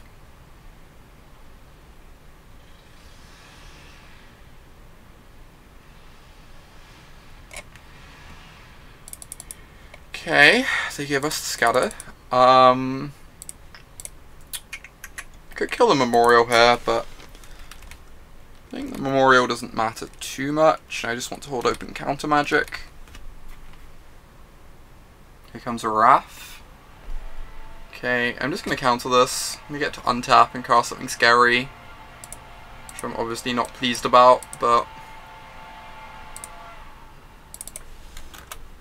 if they have a Teferi, we're like probably dead. Otherwise, we can maybe fight through. Use the one they saw. Good point, well presented.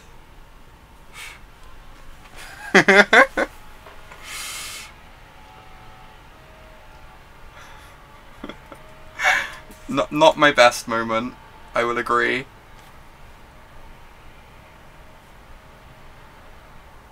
Hey there, Heather. Yeah, my trip was great. I had a really good time.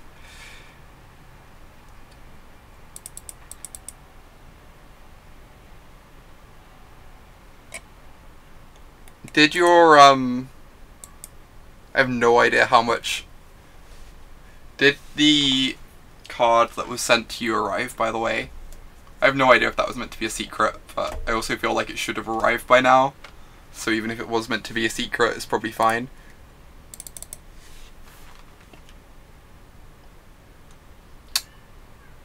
So I can kill the memorial. I probably just have to Supreme Will here and try and find Contempt for the Teferi.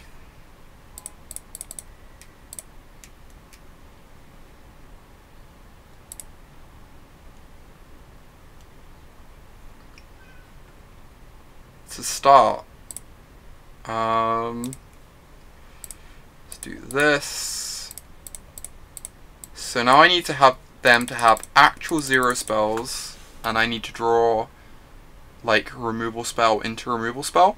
But if I can do those things, we're still in this game? Question mark. They get to attack us for 5 if they pump the ballista twice.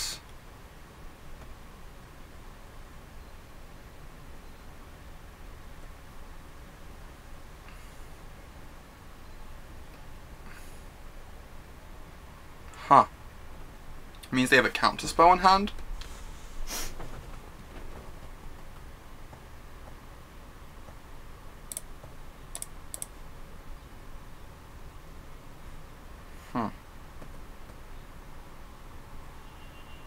I'm not sure when is best to do this, but I guess I'm just going to do it now.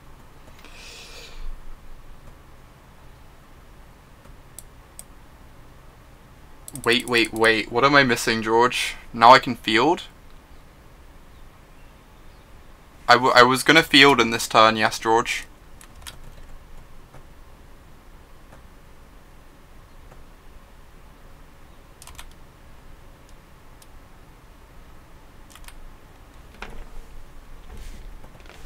Why is doing it now bad?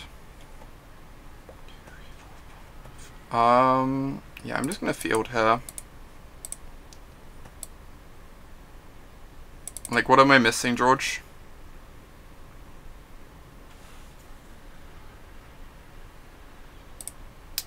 Pretend I did not say anything, have it. They're gonna cast something end step. Or pump. I guess they will definitely be using their mana up in my end step. That is true. There's like a non-zero chance they have like a counter in hand and they decide to like not pump to keep holding up like the Essence Scatter.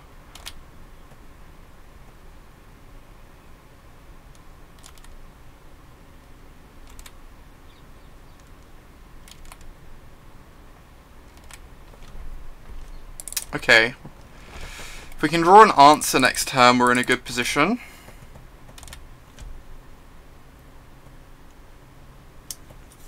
I'm usingly not countering the Merfolk Trickster earlier in the game. Might be what kills us. After I joked about it. I joke about not countering the Trickster, dealing 14 damage to us, and here we are, 7 turns later.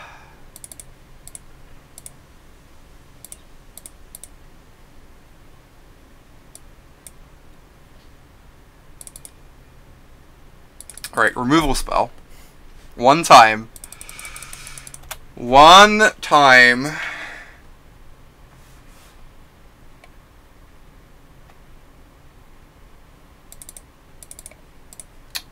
Must be.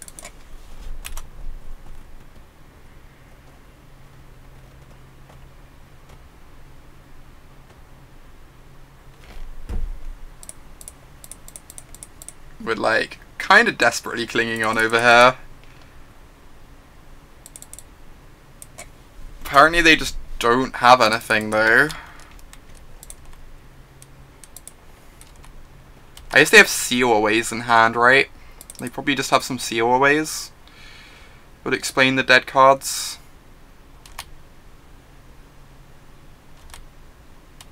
Yeah, settles and seal-aways. That makes complete sense, George.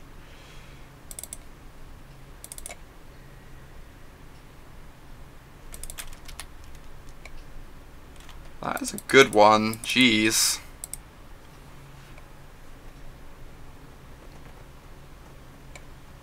Get back my Gearhulk. Use it to impulse.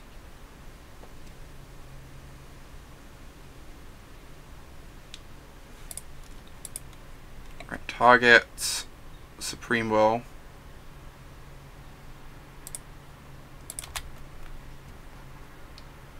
The fact I'm like digging my way back into this game's a bit unreal. I feel like I should have lost this game some point along the way. Not complaining.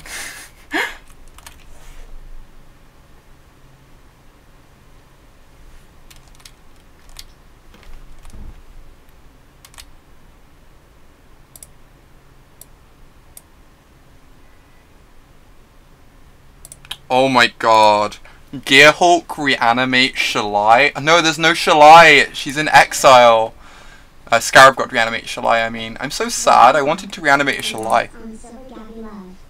Oh my god. Oh my god. Thank you so much, Alessia, for the resubscription. I really appreciate it. And everyone spread some hearts in chat. Yeah, I'm so excited about silver. Hitting silver is just like so cool.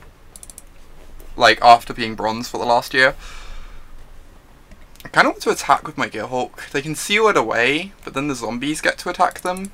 I just think Gearhulk's a good blocker though, right? I'm gonna attack my Gearhulk. I think getting this sealed away is fine.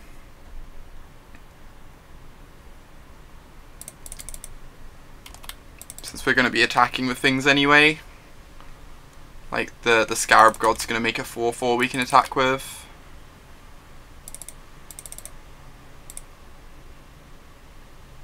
So guess now we just wait. Choose what we'll reanimate in a moment. I'm probably just making Wrath Capuchin, since I can attack with that one. Then next turn I can make a Walking Ballista, and if they settle me, then that means I have extra mana for my Ballista.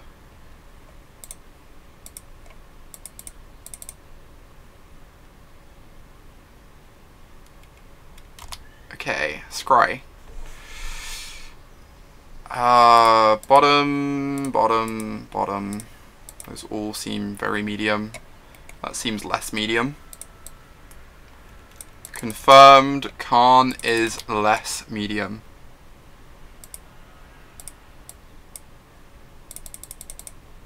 Yeah, I'm really happy I got there too, Alessia. Especially the fact that like the single extra point from the PT ended up mattering. Makes like my PT result feel a lot better, you know?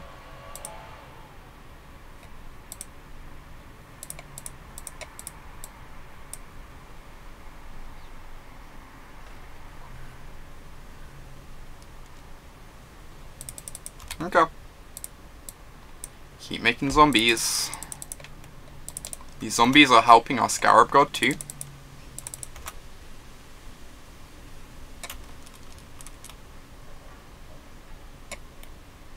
Oh, they're gonna seal away my Scarab God. That's cute. I'm still just like miles ahead, but it's pretty good. It's pretty good.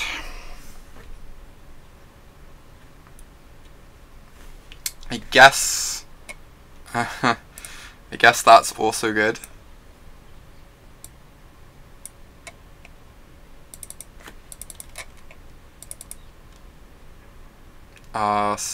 So we can attack with both our creatures. If they trade off the Trickster, we can then reanimate a Trickster.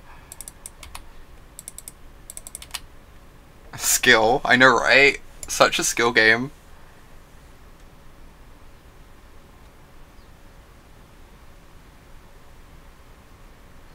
The one that always gets me is when you Vizier someone's Scarab God, you have to remember that it's going to trigger from that.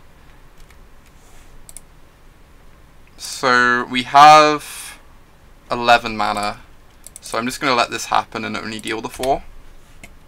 Because then I can hold up Scarab God reanimation.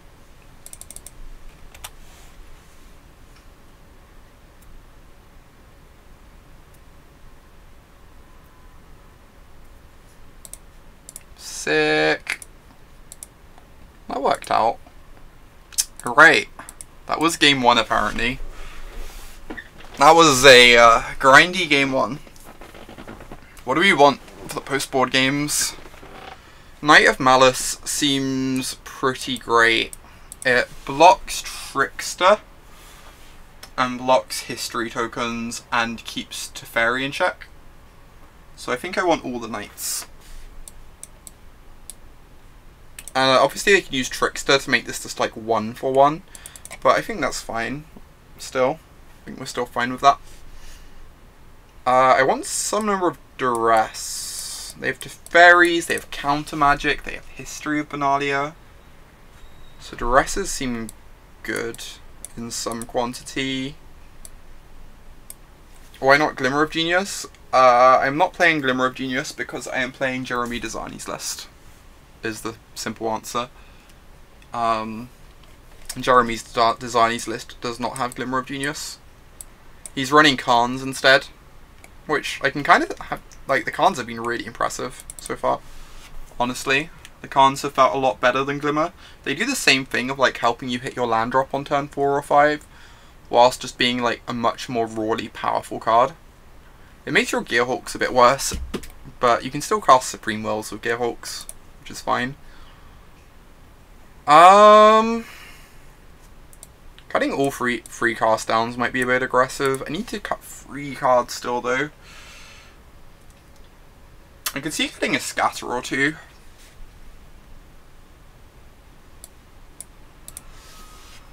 Since we've got like kill spells to deal with their critters. Oh, we're definitely cutting the meltdown. So I only need to cut 1 card now. Which could just be like trimming a Supreme Will.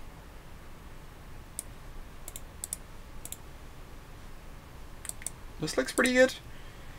I still don't hate cutting a scatter. Can I either bring in the 3rd Duress or bring the Supreme Will back in? Or bring like a 2nd Negate in, but kind of like the idea of this 3rd Duress. I think History of Benalia is a very scary card. This seems good to me. This seems good.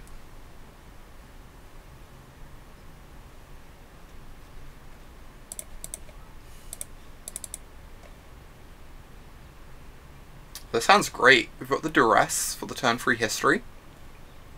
And we've got a counterspell to buy us some time. Got a decent number of lands. I think I'm just going to turn 1 the Duress, probably. Otherwise they get to go negate into history.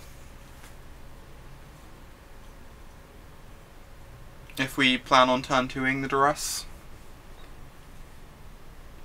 I wonder if I'm meant to, maybe I'm meant to take out some of the Riv Syncopate actually in this matchup. I didn't board any out. The Syncopates felt pretty awkward though, because the games go really long. And it's really hard to syncopate spells that are cast on your end step. And like still have mana up for their turn. So I think I was actually meant to trim on Syncopates. Like just like 1 or 2. Okay. The hand is not very threatening.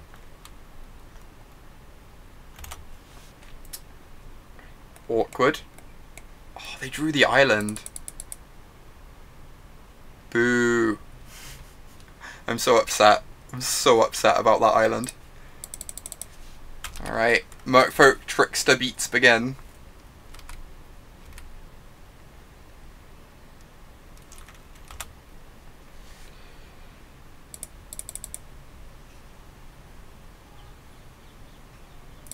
I've not really thought about it properly. I normally wait until the full spoiler's out before, like, thinking about the implications of it too much.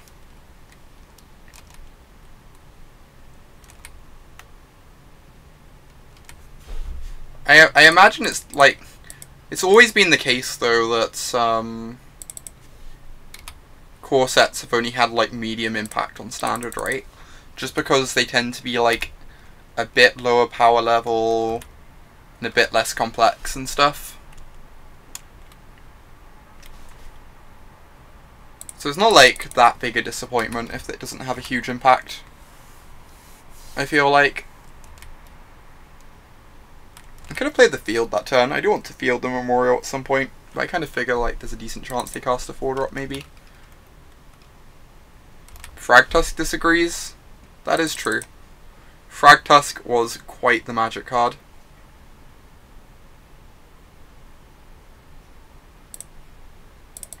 What's the mill enchantment, Emma? I can't remember that one.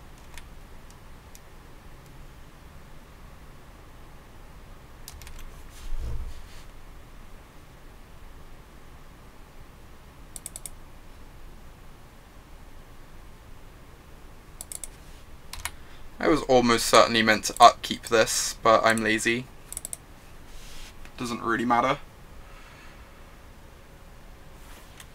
Like if they want to protect the Trickster, I think our life will go on.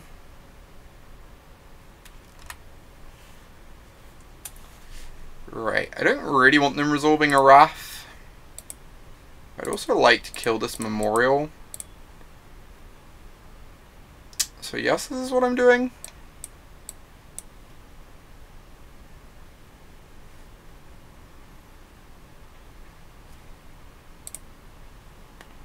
do they have a Gearhulk? They're floating a mana. It's kind of interesting.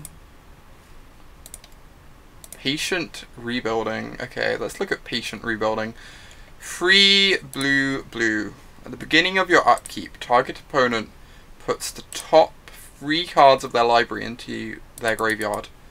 Then you draw a card for each. That seems pretty decent. It's like a bit better than a Phyrexian Arena. 5 mana for a Phyrexian Arena is kind of a lot, but it does kill your opponent as well. I guess I'm just passing the turn here. Keep holding up counter magic. Rather than running my Karn into a negate and feeling sad.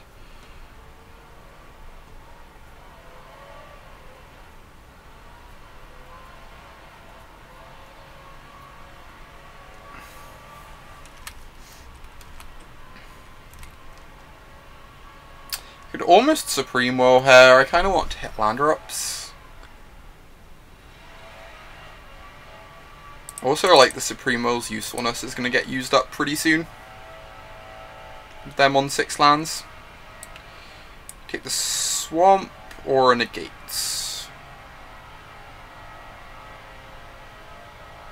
Actually just going to take this Negate, I think. Over the Swamp. The Negate's pretty good. We'll hit land drops at some point soon anyway, just like that. Quite greedy. You are not wrong. Am I Karning? I might be Karning. This trades with a counter spell, that's fine. If it doesn't, we have Negate up to protect Karn. Let me know if the noise outside is too loud, by the way, and I can close the window. I'm not sure how much it's, how hearable it is. I'm just gonna counter this.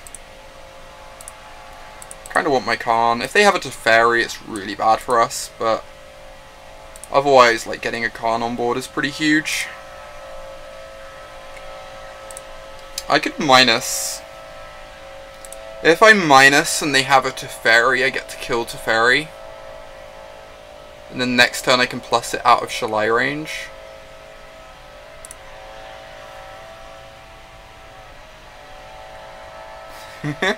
Hey, Stephanie.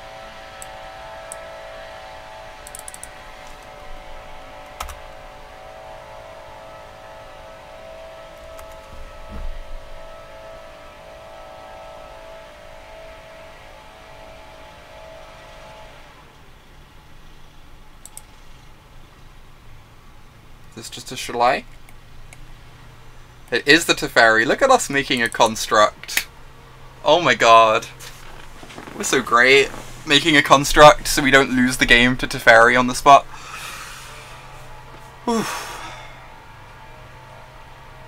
Okay, we even have Gearhulk Fatal Push up now. I think I'm just going to minus and make another construct and start attacking Teferi. I think that sounds pretty good to me.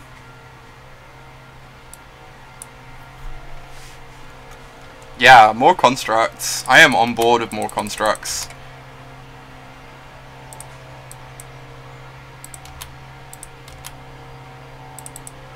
And now if they want to minus Teferi to get my Karn off the board, I will like redraw the Karn and I've got 2 constructs out of the deal. This seems good. I think we're in a very good position at the moment. Obviously, like, a bit tenuous because of that Teferi, but should work out. They get to draw a card.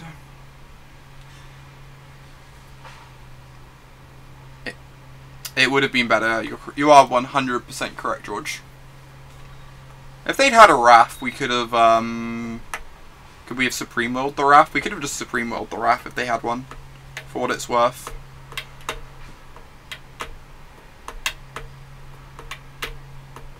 I think I'm disallowing this.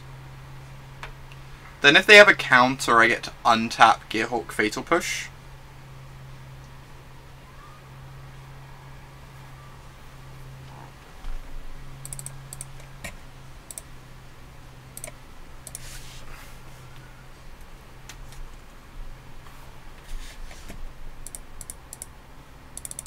Okay, this works out.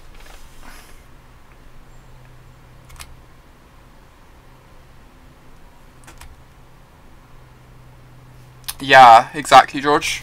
I think this works out nicely for us. If they have a second counter, it's pretty unfortunate, but otherwise we're in like a really good spot now. I guess they could also have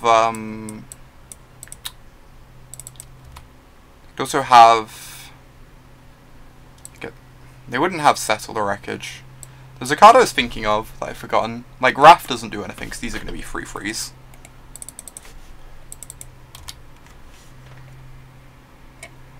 That's a thing. Alright, if we get a land now, we are completely sorted. They're going to give us the land. This is so good for us. This is so good for us. I can now just Fatal Push this and save the Gearhulk. Or if they have a counter.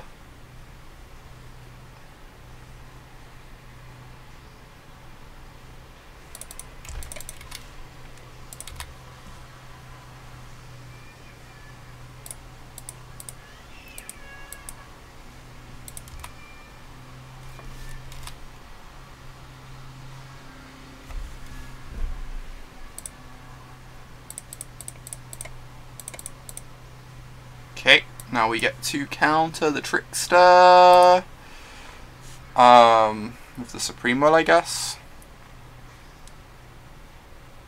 We are not Fatal Pushing the Trickster because it would remove abilities from our 0/0s, I assume. And kill it. I'm not actually sure how that works, but I'm pretty sure it works that way. I'm pretty sure that this just dies, right, to a Trickster. Hey there, Chantel.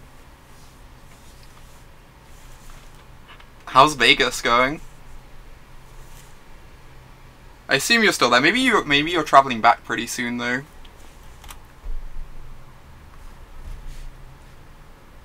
I can minus Karn and get a disallow.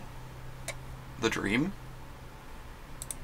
Can we all just agree that Karn is a much better card than Glimmer of Genius? Like, these have been so good.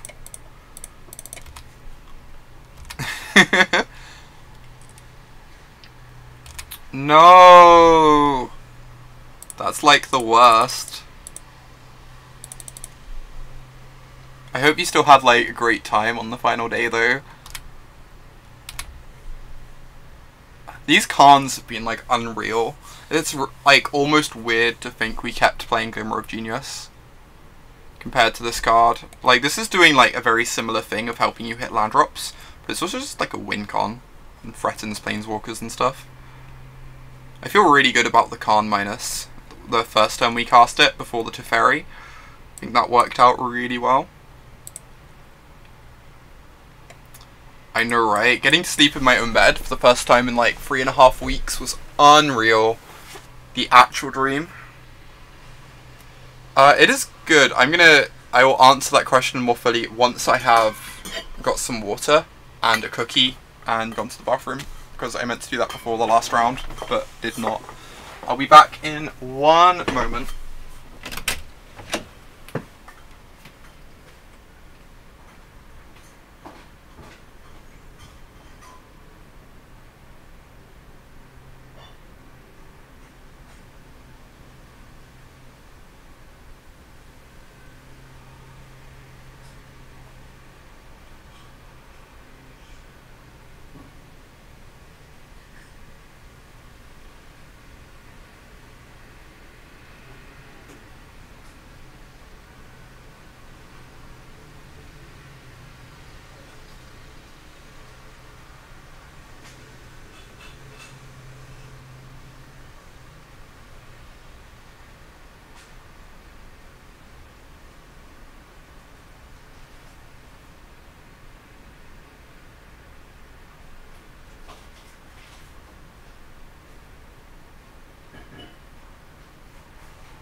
Alright, I am back. I have a cookie and some water. We have 2 and 1 with the sweet deck. So to answer your question, Chantal, it has been very nice. I got back yesterday at like, I think about 5 PM, which means I was traveling for about 22 hours, which is like not as bad as it could have been by any means. I actually only got an hour's sleep on the plane, so that was kind of rough. But I went to bed at I know, right? The sickest brags on the cookie. I went to bed at like 11 PM last night and woke up at like, I think about 10 AM today, maybe a bit after that, because I was so tired from only getting an hour's sleep on the plane. So it all worked out okay. I'm still feeling like a bit exhausted from traveling and such, but I imagine within like 2 days I should be back to normal. It's really nice sleeping in my own bed for the first time in way too long. This is a scary magic card. It is a lot of hours, Chantal. The first time I travelled out to America, I was travelling for like, I think something like 30 hours, which was pretty unreal.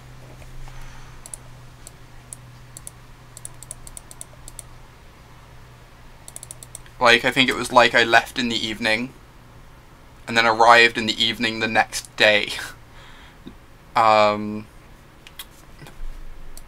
Thank you so much, Jim. I'm really happy about it. Being silver again for the first time in a couple years is really nice. Especially since I still have like a few more months to like rack up more points as well. This game's not going ideally. 30 hours did I swim?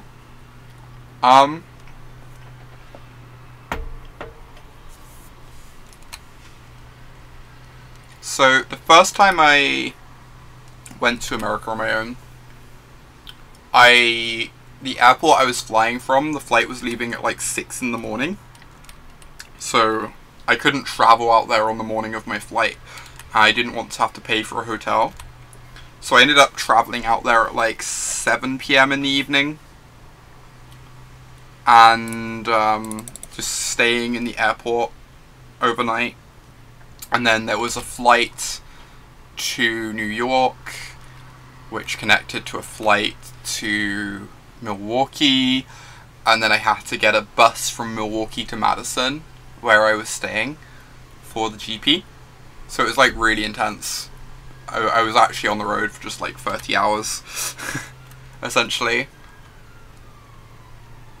I did manage to get some sleep in the airport though. I can't really sleep in planes, but I can sleep in airports, okay?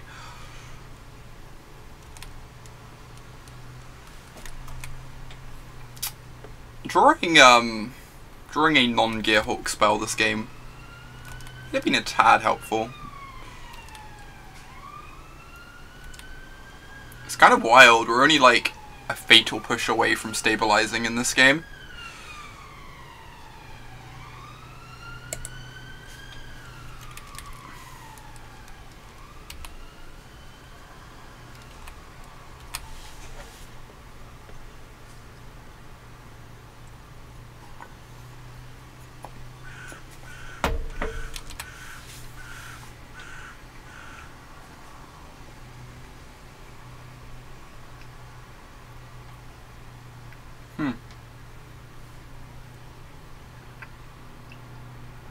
Alright, I'm going to use this to try and find a kill spell, I think, for the Heart of Karn. Sure thing, Jim. So, reasons why Fatal Push is a good magic card.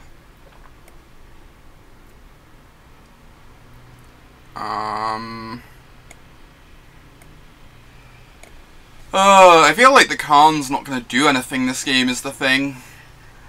I also take the disallow. I could disallow this activation. I feel like that would be aggressive. though. So reasons why Fatal Push is a good magic card. You can Field of Ruin is a good magic card. You can crack the field to revolt your Fatal Pushes. Like, it's really hard to turn on Revolt in a deck where you don't have creatures. So being able to have access to that ability is really strong. Did they just like not pump their Heart of Karn? That's kind of wild.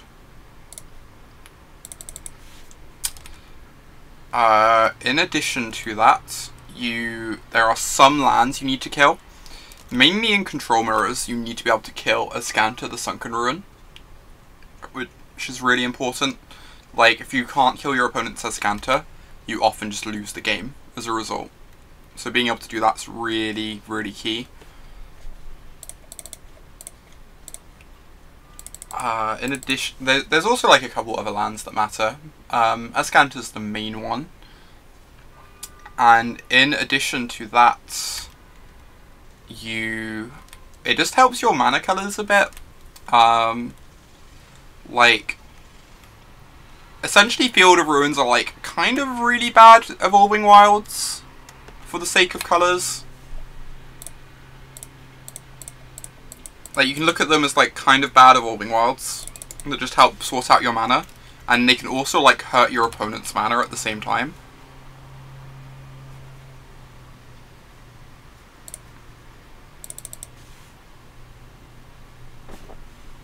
I don't understand either, George.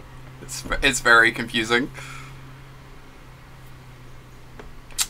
A bit of me wants to like Gearhulk Contempt the Thopter now, so they can't disintegrate me.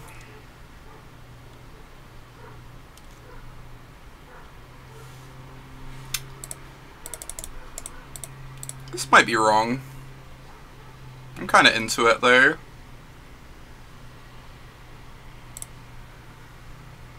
It means they can't sack it to like make our Gearhulk unable to block either. And we like guaranteed gain the life this way. I think this works out pretty nicely for us.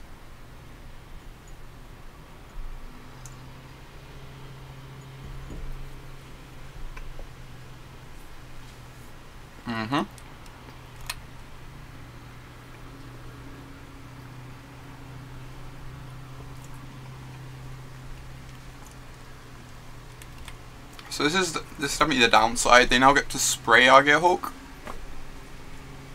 I think we still gained quite a bit from that line though. I'm just gonna Meltdown this.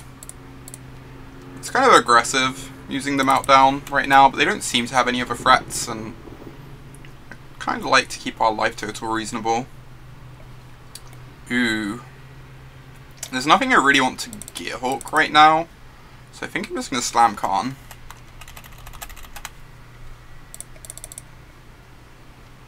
And start plussing.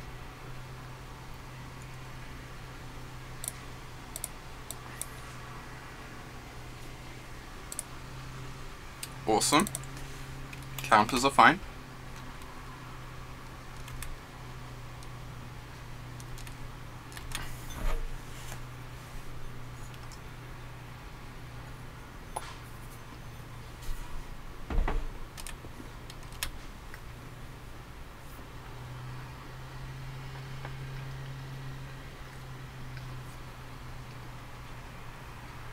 Oh wow. That's pretty good Contempt. I guess we could have figured out they might have Contempt from the Cinder Barons, huh? Makes sense. Yeah, this deck's been going okay, Amy. We're 2-1 with it. This is like the first tier 1 deck we faced though. Most of the other matches were against like fringe decks.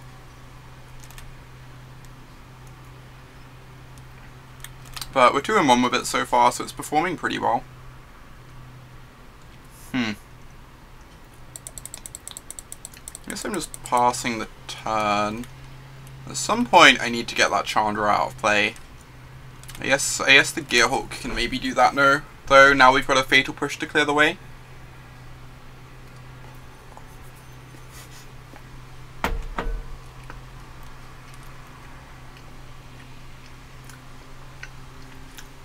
Is it bad I want to Gearhulk disallow this activation? Probably. Gearhulk, Sweden confirmed, not part of Britain. This is accurate.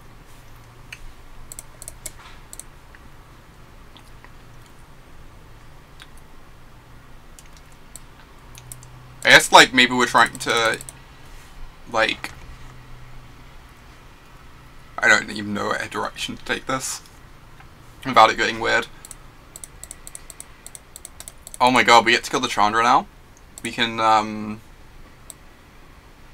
encounter this, untap, revolt our Fatal Push to kill Chandra.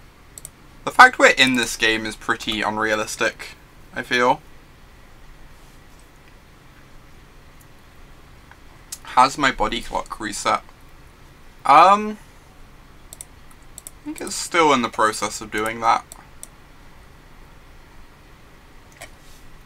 I feel like it's most of the way there though. Like, I slept from like 11 till 10, which is obviously like a lot of sleep. And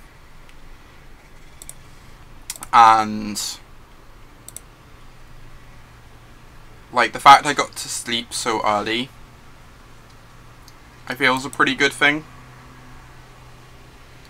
Because I think if my body clock hadn't reset, I'd be getting to sleep really late instead. Alright, let's kill this Chandra. So we're on 10, which is pretty scary, but we've got this Gearhulk.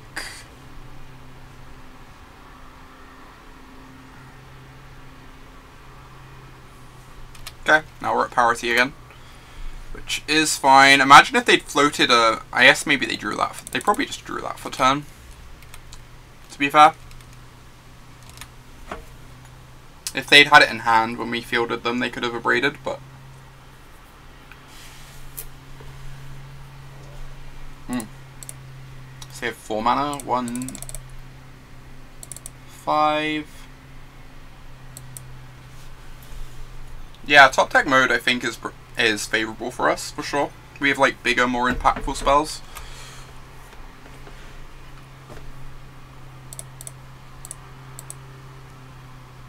Such as...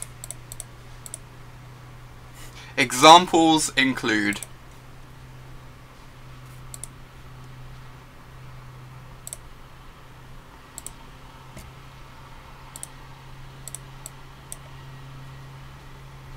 Oh my god. The riches are real. I actually kind of want the Contempt instead of the Gearhulk, I think. Like, we don't have a Contempt in our yard yet for the Gearhulk anyway, and I think one of the things I'm most scared about them like getting is a Hazaret maybe.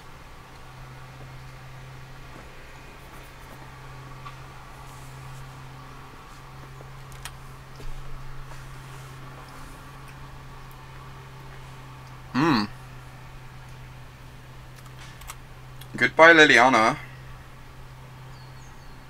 Hopefully they don't have a spray. They do not. So they're just going to kill Lily.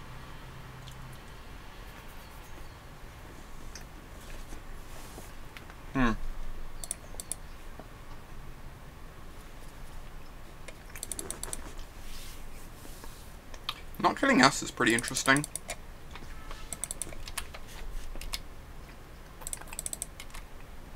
Just trying to end the game. I'm pretty sure I'm just contempting this. I guess I meant to do it in that turn, but obviously means I can't cast Scarab Rod this turn, but I'd kind of like to not die, you know. Generally a fan of not dying. Hopefully we hit our 9th mana next turn, because then we have Scarab God Reanimate Pier up, which gives us a chump blocker for any flyers they have.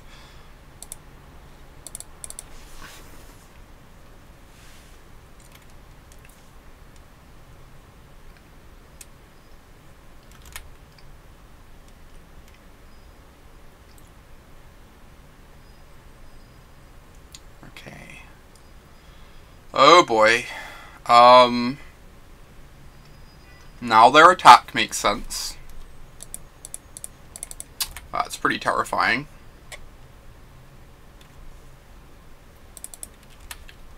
So they can riches us for 7.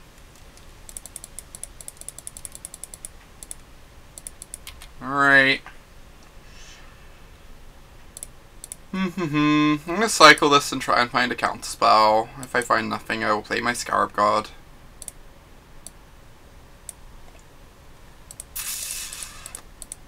Now we cross our fingers very tightly.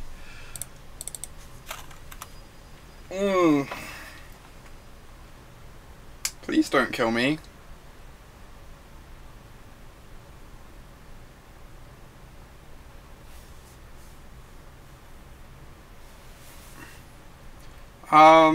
Oh, that's so good for us. Cycle land. Has the mono red menace subsided somewhat in standard? Not really. Red decks are still just the best thing you can be doing, provided you're good at playing them. I'm going to take a look at Dezani's sideboard guide. So he says that against black-red, he boards out 1 Karn and brings in 1 Scarab God. So yes, he's like pre-boarded for the matchup, basically, right? That means. Hey. Yeah, I'm mainly playing other things because of the RPTQ. Otherwise, I'd probably like be practicing red and getting used to that deck, or playing different formats. I think this seems fine. I think I'm just going to drop follow Dezani's sideboard guide and just bring in the 1 Scarab God, take out the 1 Karn.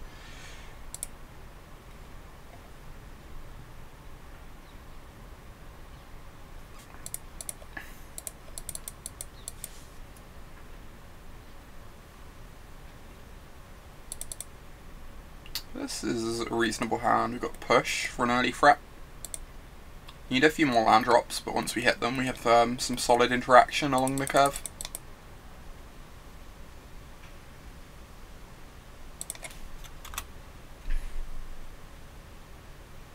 Cool. Let's just play the Sphere Pools. Get our tap land down. Why does the RPTQ have that effect? So the RPTQ is unified standard, which means you and your 2 teammates can't have any non-basic lands overlap in your deck. So like, if you play a negate, your teammate can't play a negate or whatever, which means you can't register 12 copies of Goblin Chainwhirler, and therefore people will be playing decks that, like, 2/3 of the people there will be playing decks that don't involve Goblin Chainwhirler. And those 2/3 of that 2/3 of the field has to find other decks. Sadly.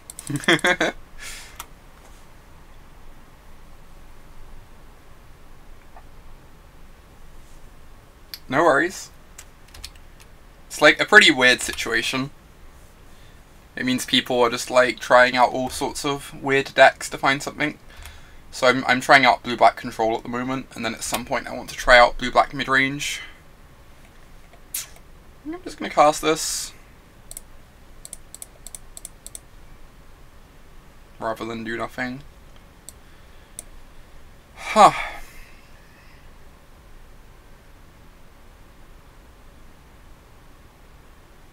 think I want the island.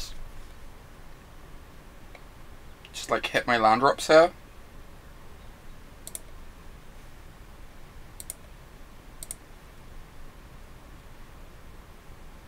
Ooh, cast down's great. I can now kill the Chainwhirler. Like, very easily. Without using up a Contempt if I want to. Like, if they cast a Planeswalker, I can go negate plus cast down. If they do nothing, I can Contempt the Chainwhirler on their end step.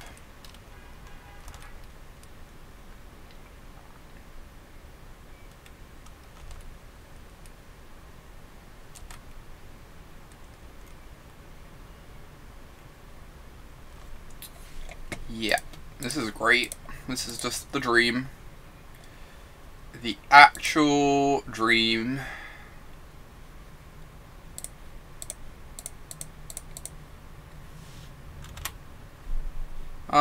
I could just hold up Contempt. Kinda like jamming my Liliana though. Even if they have a Glorybringer, I get 2 zombies out of the deal. And get to put some cards in my yard for Gearhulks and such. Gearhulks and Scarab Gods and future Lilianas. If they don't have a Glorybringer, it's like obviously dreamy. Okay. Get to Contempt that. Not too fussed about this situation. They're attacking us again. Just like 0 respect for my Liliana.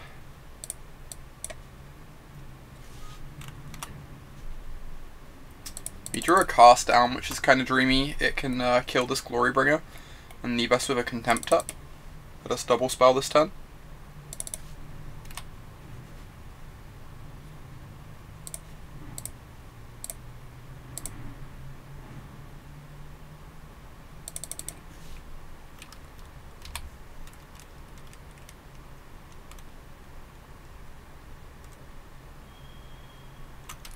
That is a Karn, so they're going to minus, I guess. If they minus, we just kill the Karn, so they have to plus. You can have a mountain. We're not actually sure yet, Chris. We're still trying to figure that one out. Like, obviously a red deck is being played. The other 2 slots are, like, very up in the air and open, though. We're, like, exploring a lot of different options.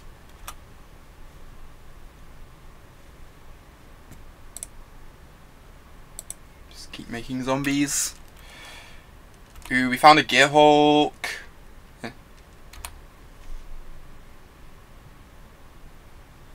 So now we can reanimate the Gearhulk next turn. Yeah, like, the Chainwhirler deck's so obvious, but the rest is... We are well aware of that, George. We are well aware that there are PTQs on Sunday. But, like, I was in the US until yesterday, so I couldn't really help, because I was doing, like, Modern and stuff. And selling my soul to Karn. So it's just been, like, the 2 team members working on it, rather than all 3, up until now.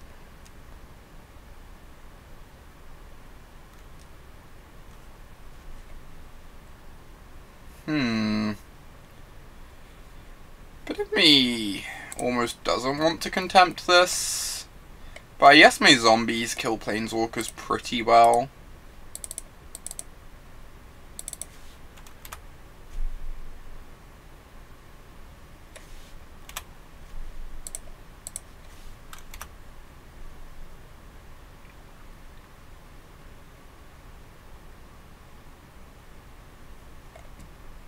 Huh, that's pretty wild. Treasure map. I am playing Legacy on Saturday, George. Dom, even. Mixing up usernames.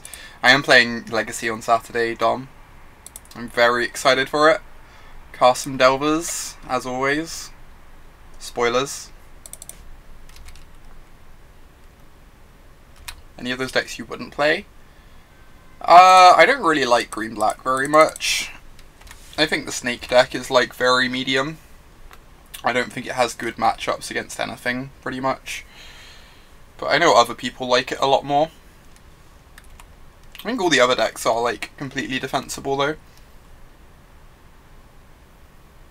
Obviously, Blue-White Esper, as George mentions, is a bit awkward. Oh, Blue-White or Esper, yep, that makes sense. That makes more sense.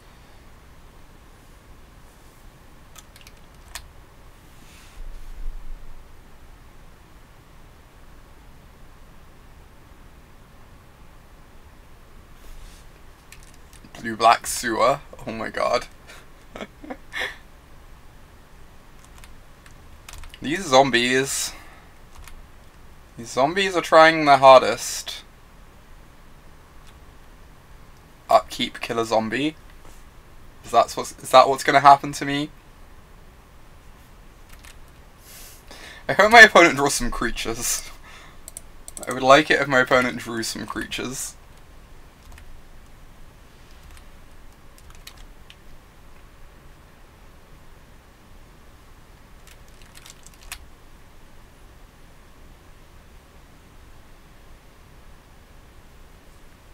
Yeah, I think blue-black needs Gearhulk. So, like, in my mind, the reason to play a blue-black deck is because you can Gearhulk Vraska's Contempt.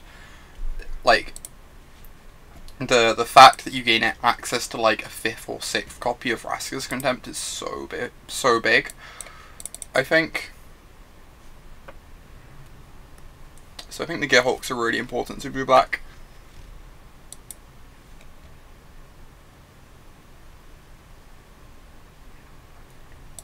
I think Gearhulks are much more important to blue-black than blue-white. I feel like blue-white can survive without them okay. That's just like my personal perspective though. This seems not great. There's no early interaction. I'm actually gonna mull this. I know it's lands and spells, but played too much Tron recently. I just want to mulligan every hand.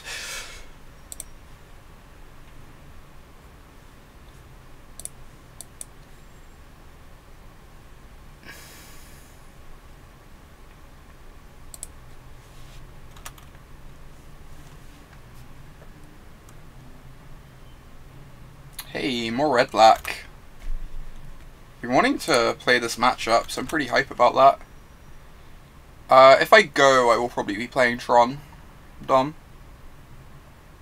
If I can borrow a copy of Tron as well, is like a big part of that. I think Tron is kind of unreal though. The deck's pretty unreasonable.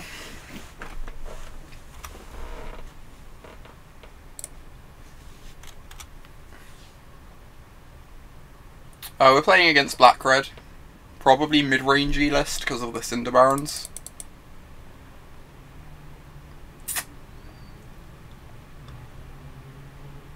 This is really awkward. I wanted to like use the Fatal Push on the heart. It means letting this resolve, which we can't currently answer. Yes, that's happening though.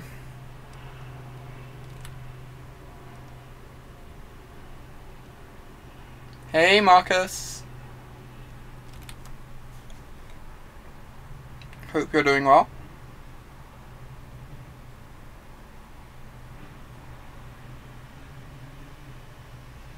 We're just gonna kill this. Hopefully we can draw into like a cast down or something at some point.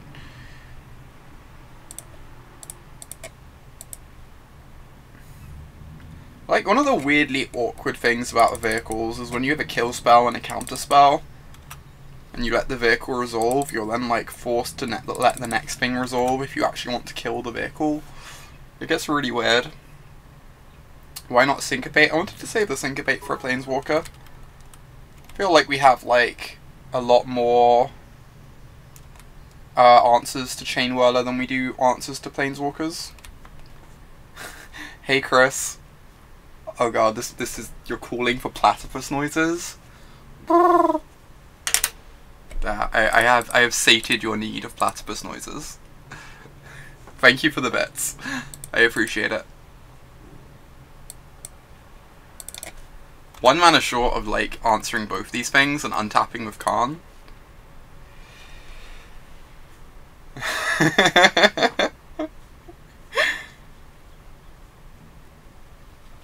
I think I'm just gonna Karn plus. If they have a Glorybringer, it's really sad. But otherwise, I think sticking the Karn on board's pretty good. If Karn draws us a land, then that works out nicely. Bye, Marcus. Have a nice day.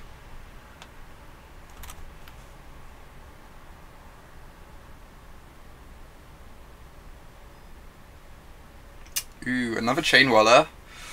Karn's probably not long for this world. It does get to like draw us a couple cards though.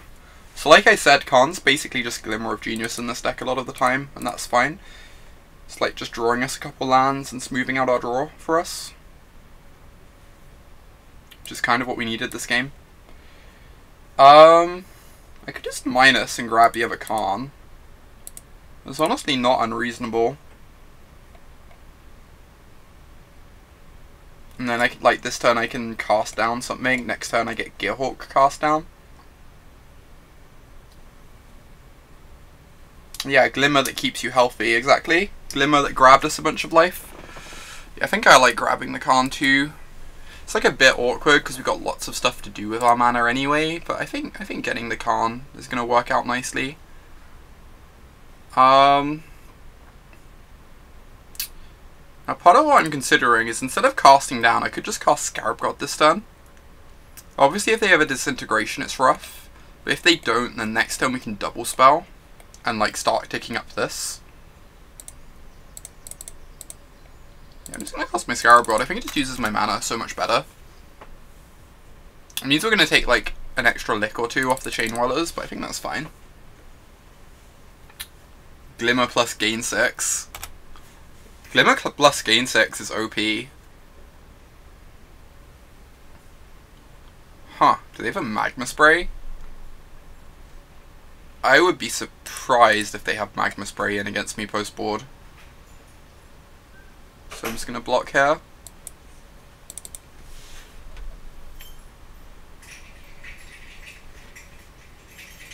Okay, apparently so.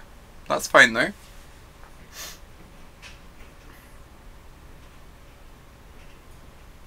The Scrounger might change my plans a bit.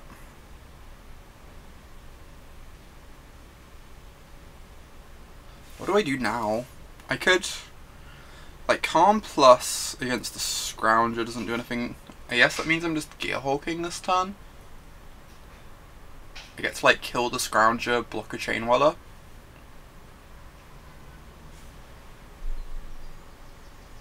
Sure, let's just do that.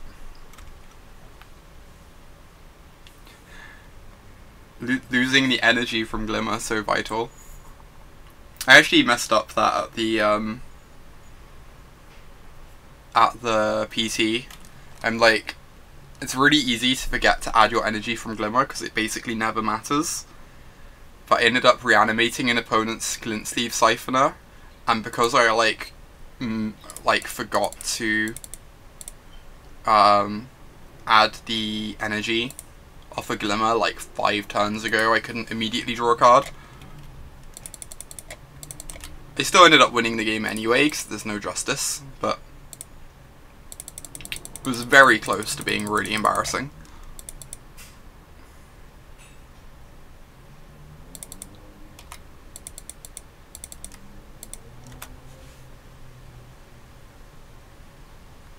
Yeah, it is part of resolving the spell, but you can like very easily forget to do it if you're trying to play quickly.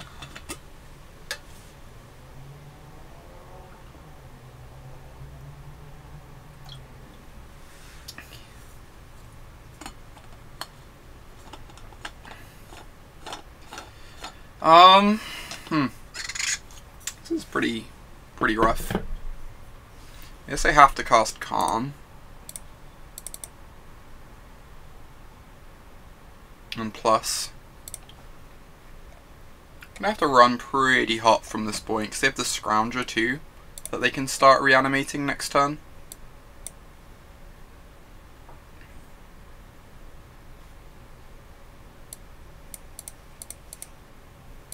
Okay.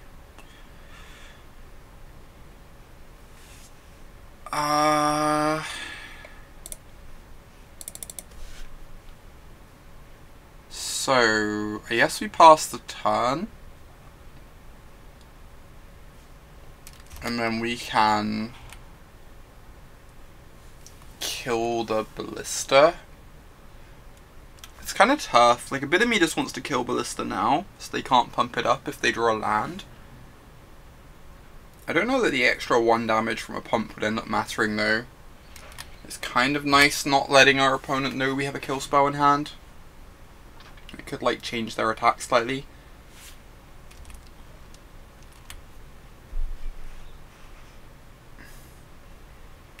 Okay, everything's going at us, which makes sense because we are very close to dead. I think I'm just killing the Ballista here. I'm going to go to 3. So I basically have to find a Contempt here, so I can start gaining some life as well.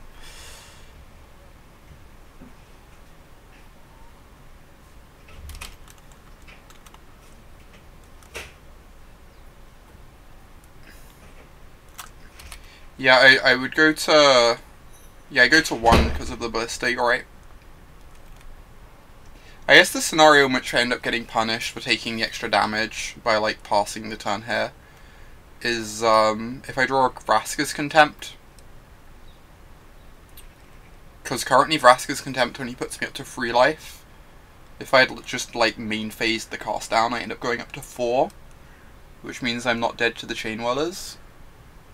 Like, any individual one of the Chain Whirlers. I can make a construct, that's true. Just, like, start making chump blockers.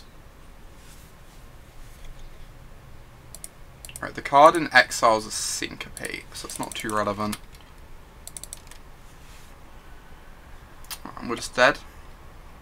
I think we're just dead now. I guess we can hit 2 Gale Hulks off of a plus.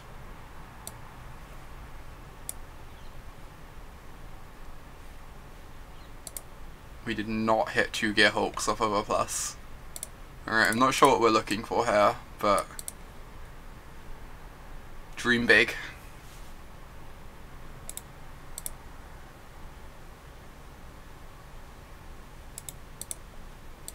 Okay, okay. Was that game 1? I think that was game 1. That was really close. Felt like we were, like, about to turn the corner, then our opponent played the Scrap Heap, which was fairly brutal.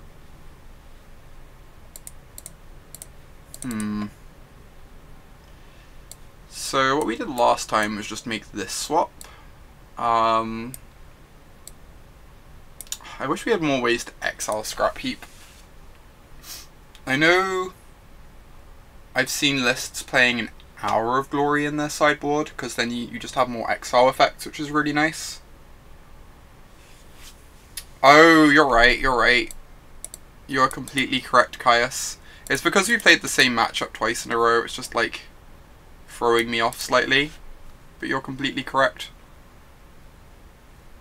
With it being game 1, we should like 100% have not blocked them.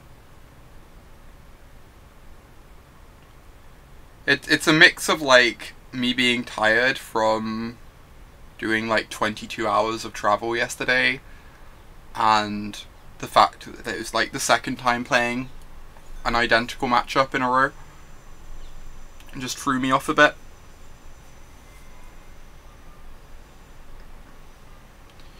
Yeah, I don't think I want anything else. I think I'm fine with this. Like, we could bring in the 4th cast down.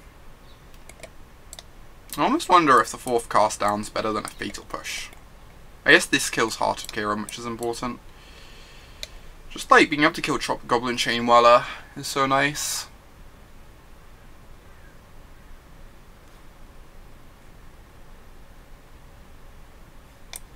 Whatever. When we won game 2 last time, we won the game with like 4 removal spells in hand.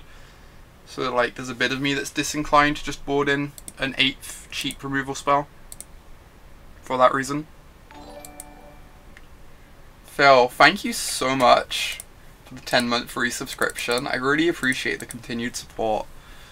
It's so nice to be back as well. It's so nice. Everyone spread some hearts in chat for Phil. Thank you for the welcome back. I'm really happy to be streaming again. It's been a bit too long since last time. Oops.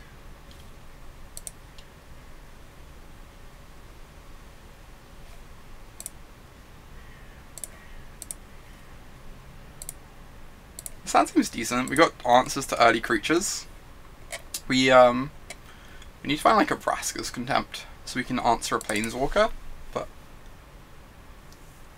we can deal with the early aggression. So I'm on board.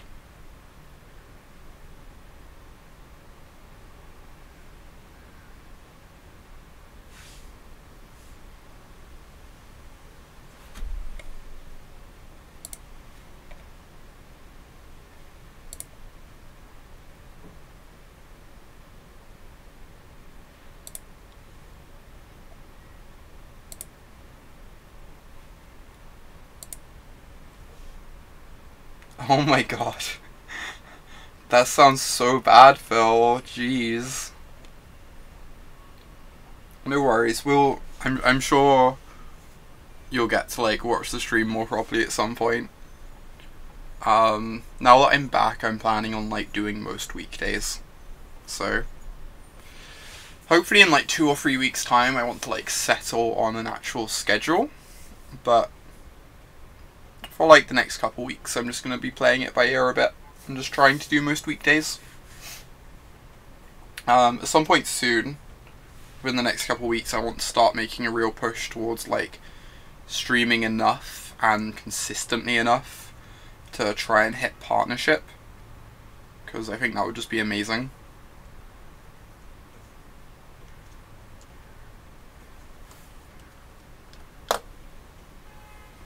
Like, we actually, towards the end, before I flew off for my trip, we actually passed all the boundaries for applying for partnership, but I didn't want to apply when I was not going to be streaming for a couple weeks, because I thought that might look pretty bad. But now that I'm back, it's something I can try and build towards again. Yeah, it does sound like a great plan, for sure. I would really, really like that to work out.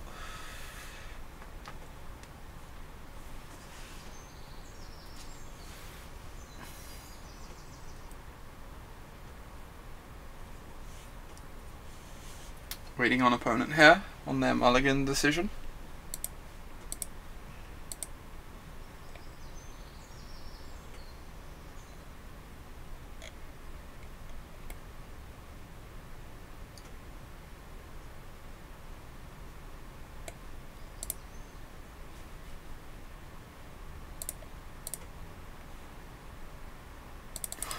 Was one of the conditions not streaming Lantern for X weeks. That's incredible. What it's worth, I'm probably not streaming Lantern for a little while, since I will mainly be like focusing on practicing Tron in Modern. I also want to try out KCI. I think KCI looks interesting. It's clearly like one of the best decks in Modern, so it's probably irresponsible of me not to give it a try. But I have to imagine I'll be playing Tron at most of my upcoming events. The actual free conditions are... You need to stream... I should have a look. I'll load it up. They have it listed somewhere in my dashboard, I think, whilst we wait on our opponent. So the free conditions, you need to stream for 12 unique days in the last 30. You need to stream for 25 hours in the last 30 days. And you have to have 75 average viewers at any point in time in the last 30 days. Not any point in time, but like consistently. So we ended up passing all of those towards like the very end of my time before traveling. So what is the best Tron? The best Tron is mono green by like a fair distance, I think. I think you can make an argument for green white at the moment, just because Rest in Peace seems like a really good tool to have against KCI. If KCI is like actually the best deck, then maybe green white starts to look more appealing. But I think mono green is probably the best. I could see that being the case though. I could see... I've heard a lot of people call for the ban of stirrings. I still personally don't think it's quite there yet. But I could see stirrings getting the ban within like the next half a year if things continue like this. If KCI and Tron like continue to be two of the 3 best decks or whatever, I could see stirrings getting hit. Towerless Tron, oh my god. This reminds me of,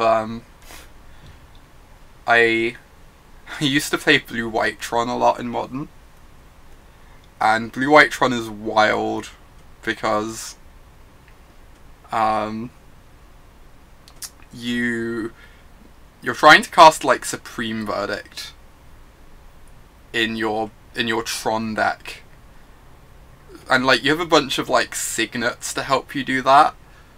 But like, signets alone aren't quite enough. So you end up in this position where you're playing so many blue and white dual lands, and like an island and a plains and stuff, that you actually have to like start cutting into your Tron pieces sometimes.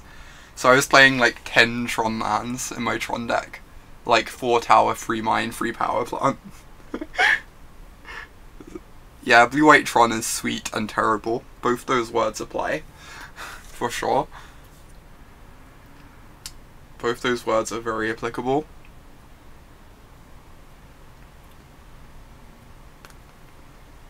I kind of miss playing it, but I don't miss losing with it, so it kind of balances out.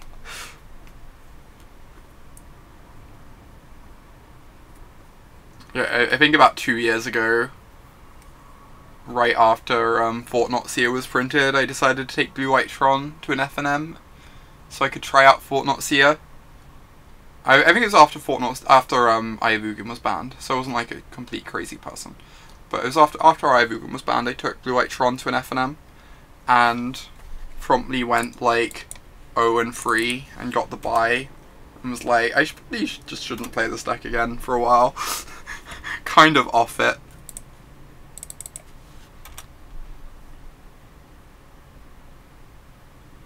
Alright, opponent is back.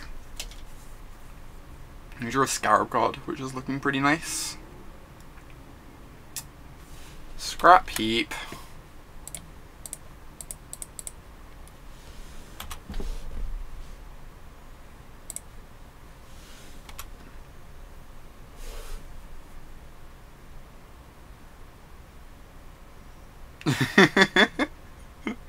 Oh my god.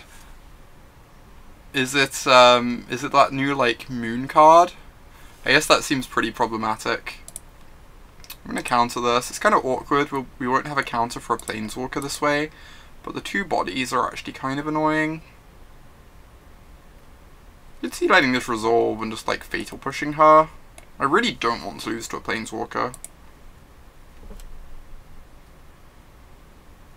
I really don't want to lose to a Planeswalker. They could have fopped her, but I think that's fine.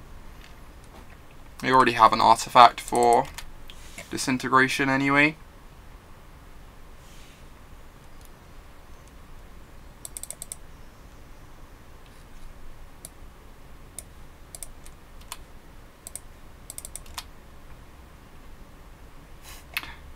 Only in the abstract, even when the clock says otherwise.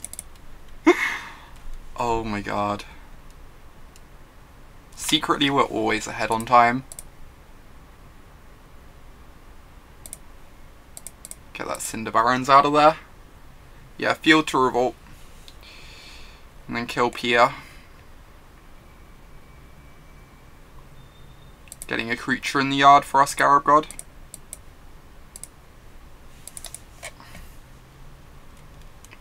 Proceed to take 20 damage off this Thopter. Oh, they get to sack the Scrap Heap this way. That's pretty brutal. Yeah, that's not ideal for sure. The fact that they get to sack the Scrap Heap there. Agreed. I honestly just didn't see that. Because I'm quite tired. I still just feel like we need a Syncopate for a Planeswalker though, is the problem. I guess now they don't even have to cast their Planeswalker into the Syncopate because they can just bring back Scrounger instead though. Or they can cast their Planeswalker into the Syncopate. That's also a thing they can do. And I am not going to kill this Thopter. It's kind of tempting to, because it makes Disintegration like not scary, but they've got a Scrap Heap. So they can turn on Disintegration anyway, if they hit their 5th land. Pretty sure I'm just jamming.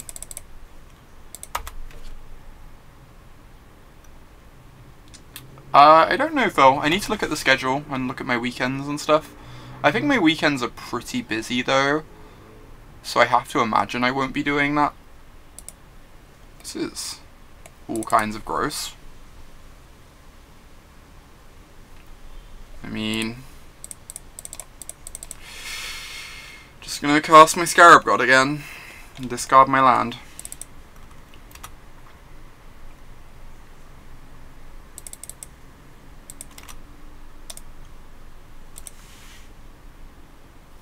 I'm definitely playing the Legacy on Saturday. I can say that much, Phil.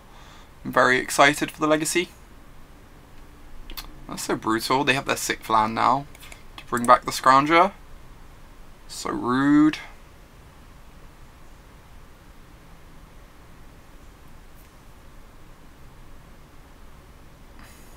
Yeah, they main phase it so that we can't eat the Scrounger in response. I guess not discarding the Supreme Will's looking a bit awkward now.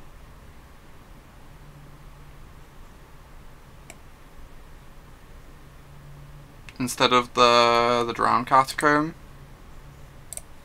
Never mind. We great. We confirmed great. There's currently nothing for them to reanimate. If they have a disintegration, the game's pretty over, I suppose. But otherwise,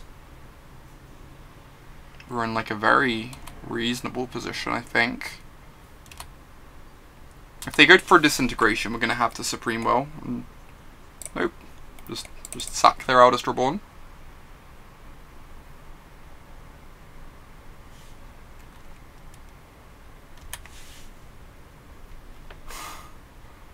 What?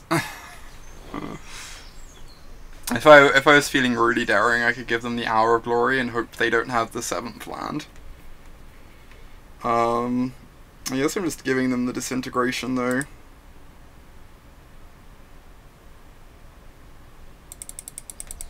Ooh. Okay. I find that very weird, blue. I don't know. I don't mind losing value on my cards when things are reprinted. Like, having more people able to play the game is just great.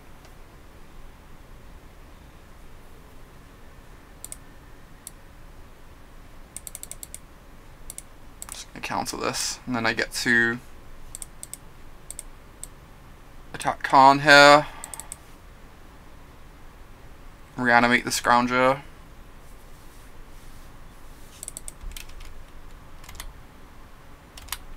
I don't know if I'm upkeeping this reanimation. Getting the Scry is honestly kind of nice. Yeah, I'm gonna do this. I think the Scry is kind of worth it. Obviously there are things we can't cast if we find them, but backup Scarab God's fine. If they don't have another answer, like,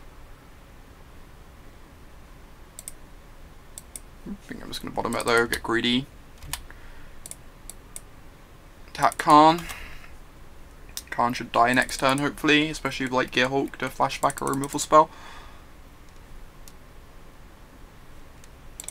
That's just ridiculous to me, blue.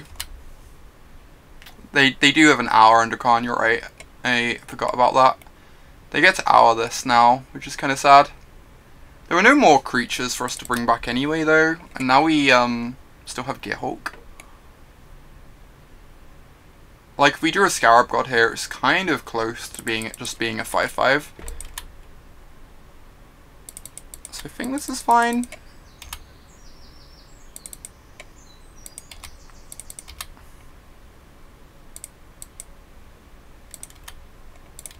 Like, I don't understand that at all, blue. That attitude, like, I don't know. Like, when you buy your cards, you aren't, like, locking yourself into having them, like, only ever increase in price, you know?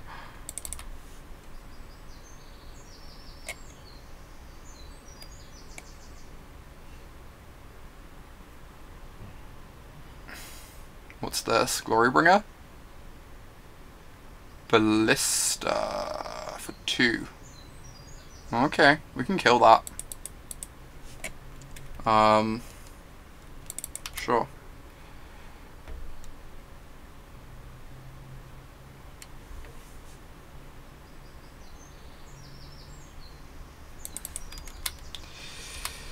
So end of their turn, I'm going to Gearhulk a kill spell on this. Increase our pressure a bit.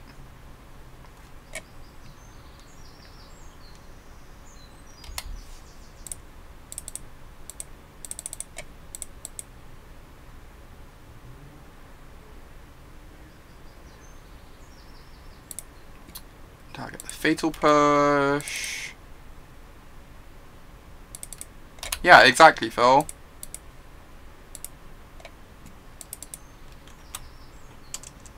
Like, if you buy a house and like 10 years later it's like dropped 20,000 or whatever, then like obviously that's kind of sad, but you've still got to live in it for 10 years. And like, especially if you're gonna keep living in it, like people who complain about car prices dropping without like any intention on actually selling cards, that always feels a bit ridiculous to me. Like, if they reprint like flooded strands or whatever, I'm not upset, because it's not like I was exactly gonna sell my flooded strands anytime soon.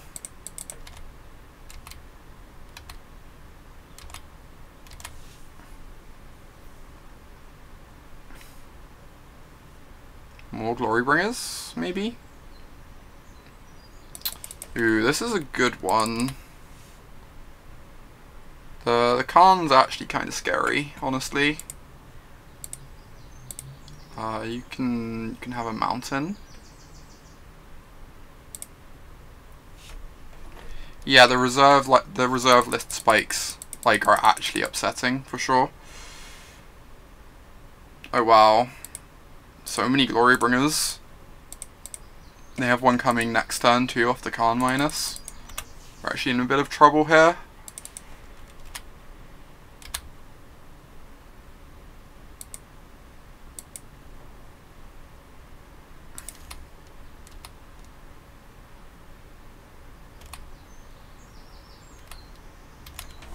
Now they get to make a Glorybringer, kill our 4/4, have the Karn still in play on 1 loyalty.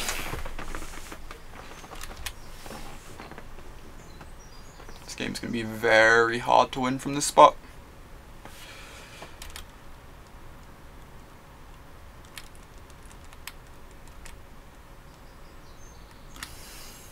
We need to pull from tomorrow, we really do. You're not wrong. You know what we really need? A Scarab God. I feel kind of silly about bottoming that Scarab God, not gonna lie. Well, that's the dream. That is the actual dream. Gearhawk cast down the Glorybringer.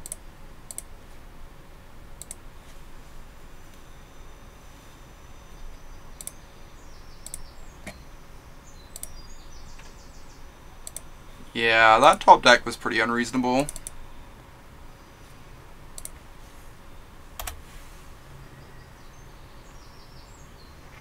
I would have lost both. No, because you hide one on top of the deck. Oh wait, I would have lost both. You're right, you're right. I forget how Hour works. Yep, you are 100% correct. So I would have lost both if I drew it, which would have been embarrassing. Just give them the mountain. Okay. Please have nothing. Please have an Angrath. I guess our Liliana's dying here. They can steal this, kill Lily.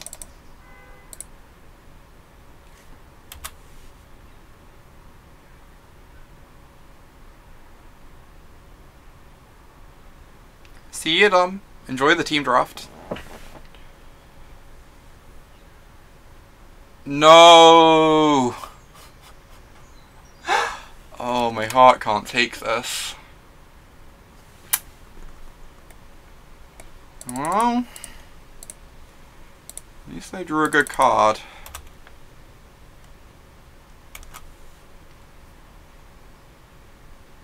If they brick for a couple turns and we find like a contempt, it's not quite bricking. Perfect timing. Oh, we're going to discard this to the Angrath too. Yep.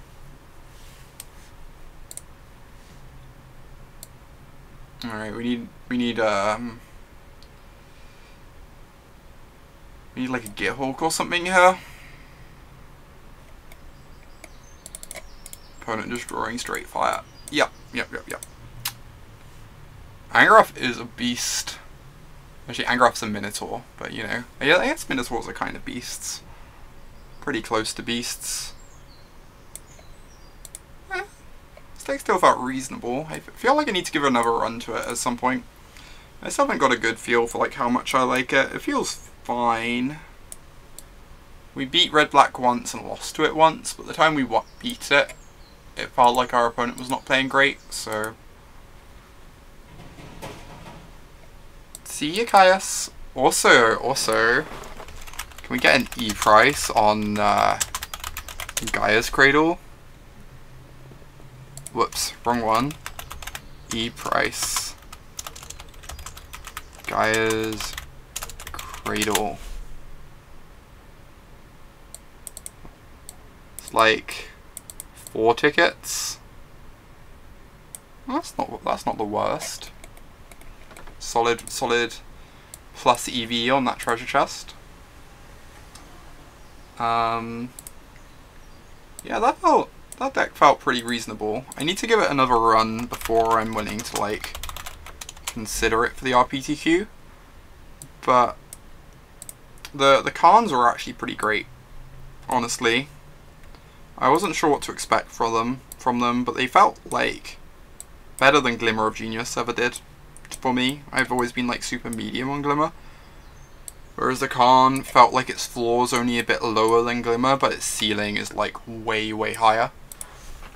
A lot of the time it just does like a solid Glimmer impression. It like draws you a land or two and gains you some life, which is all you can really ask for.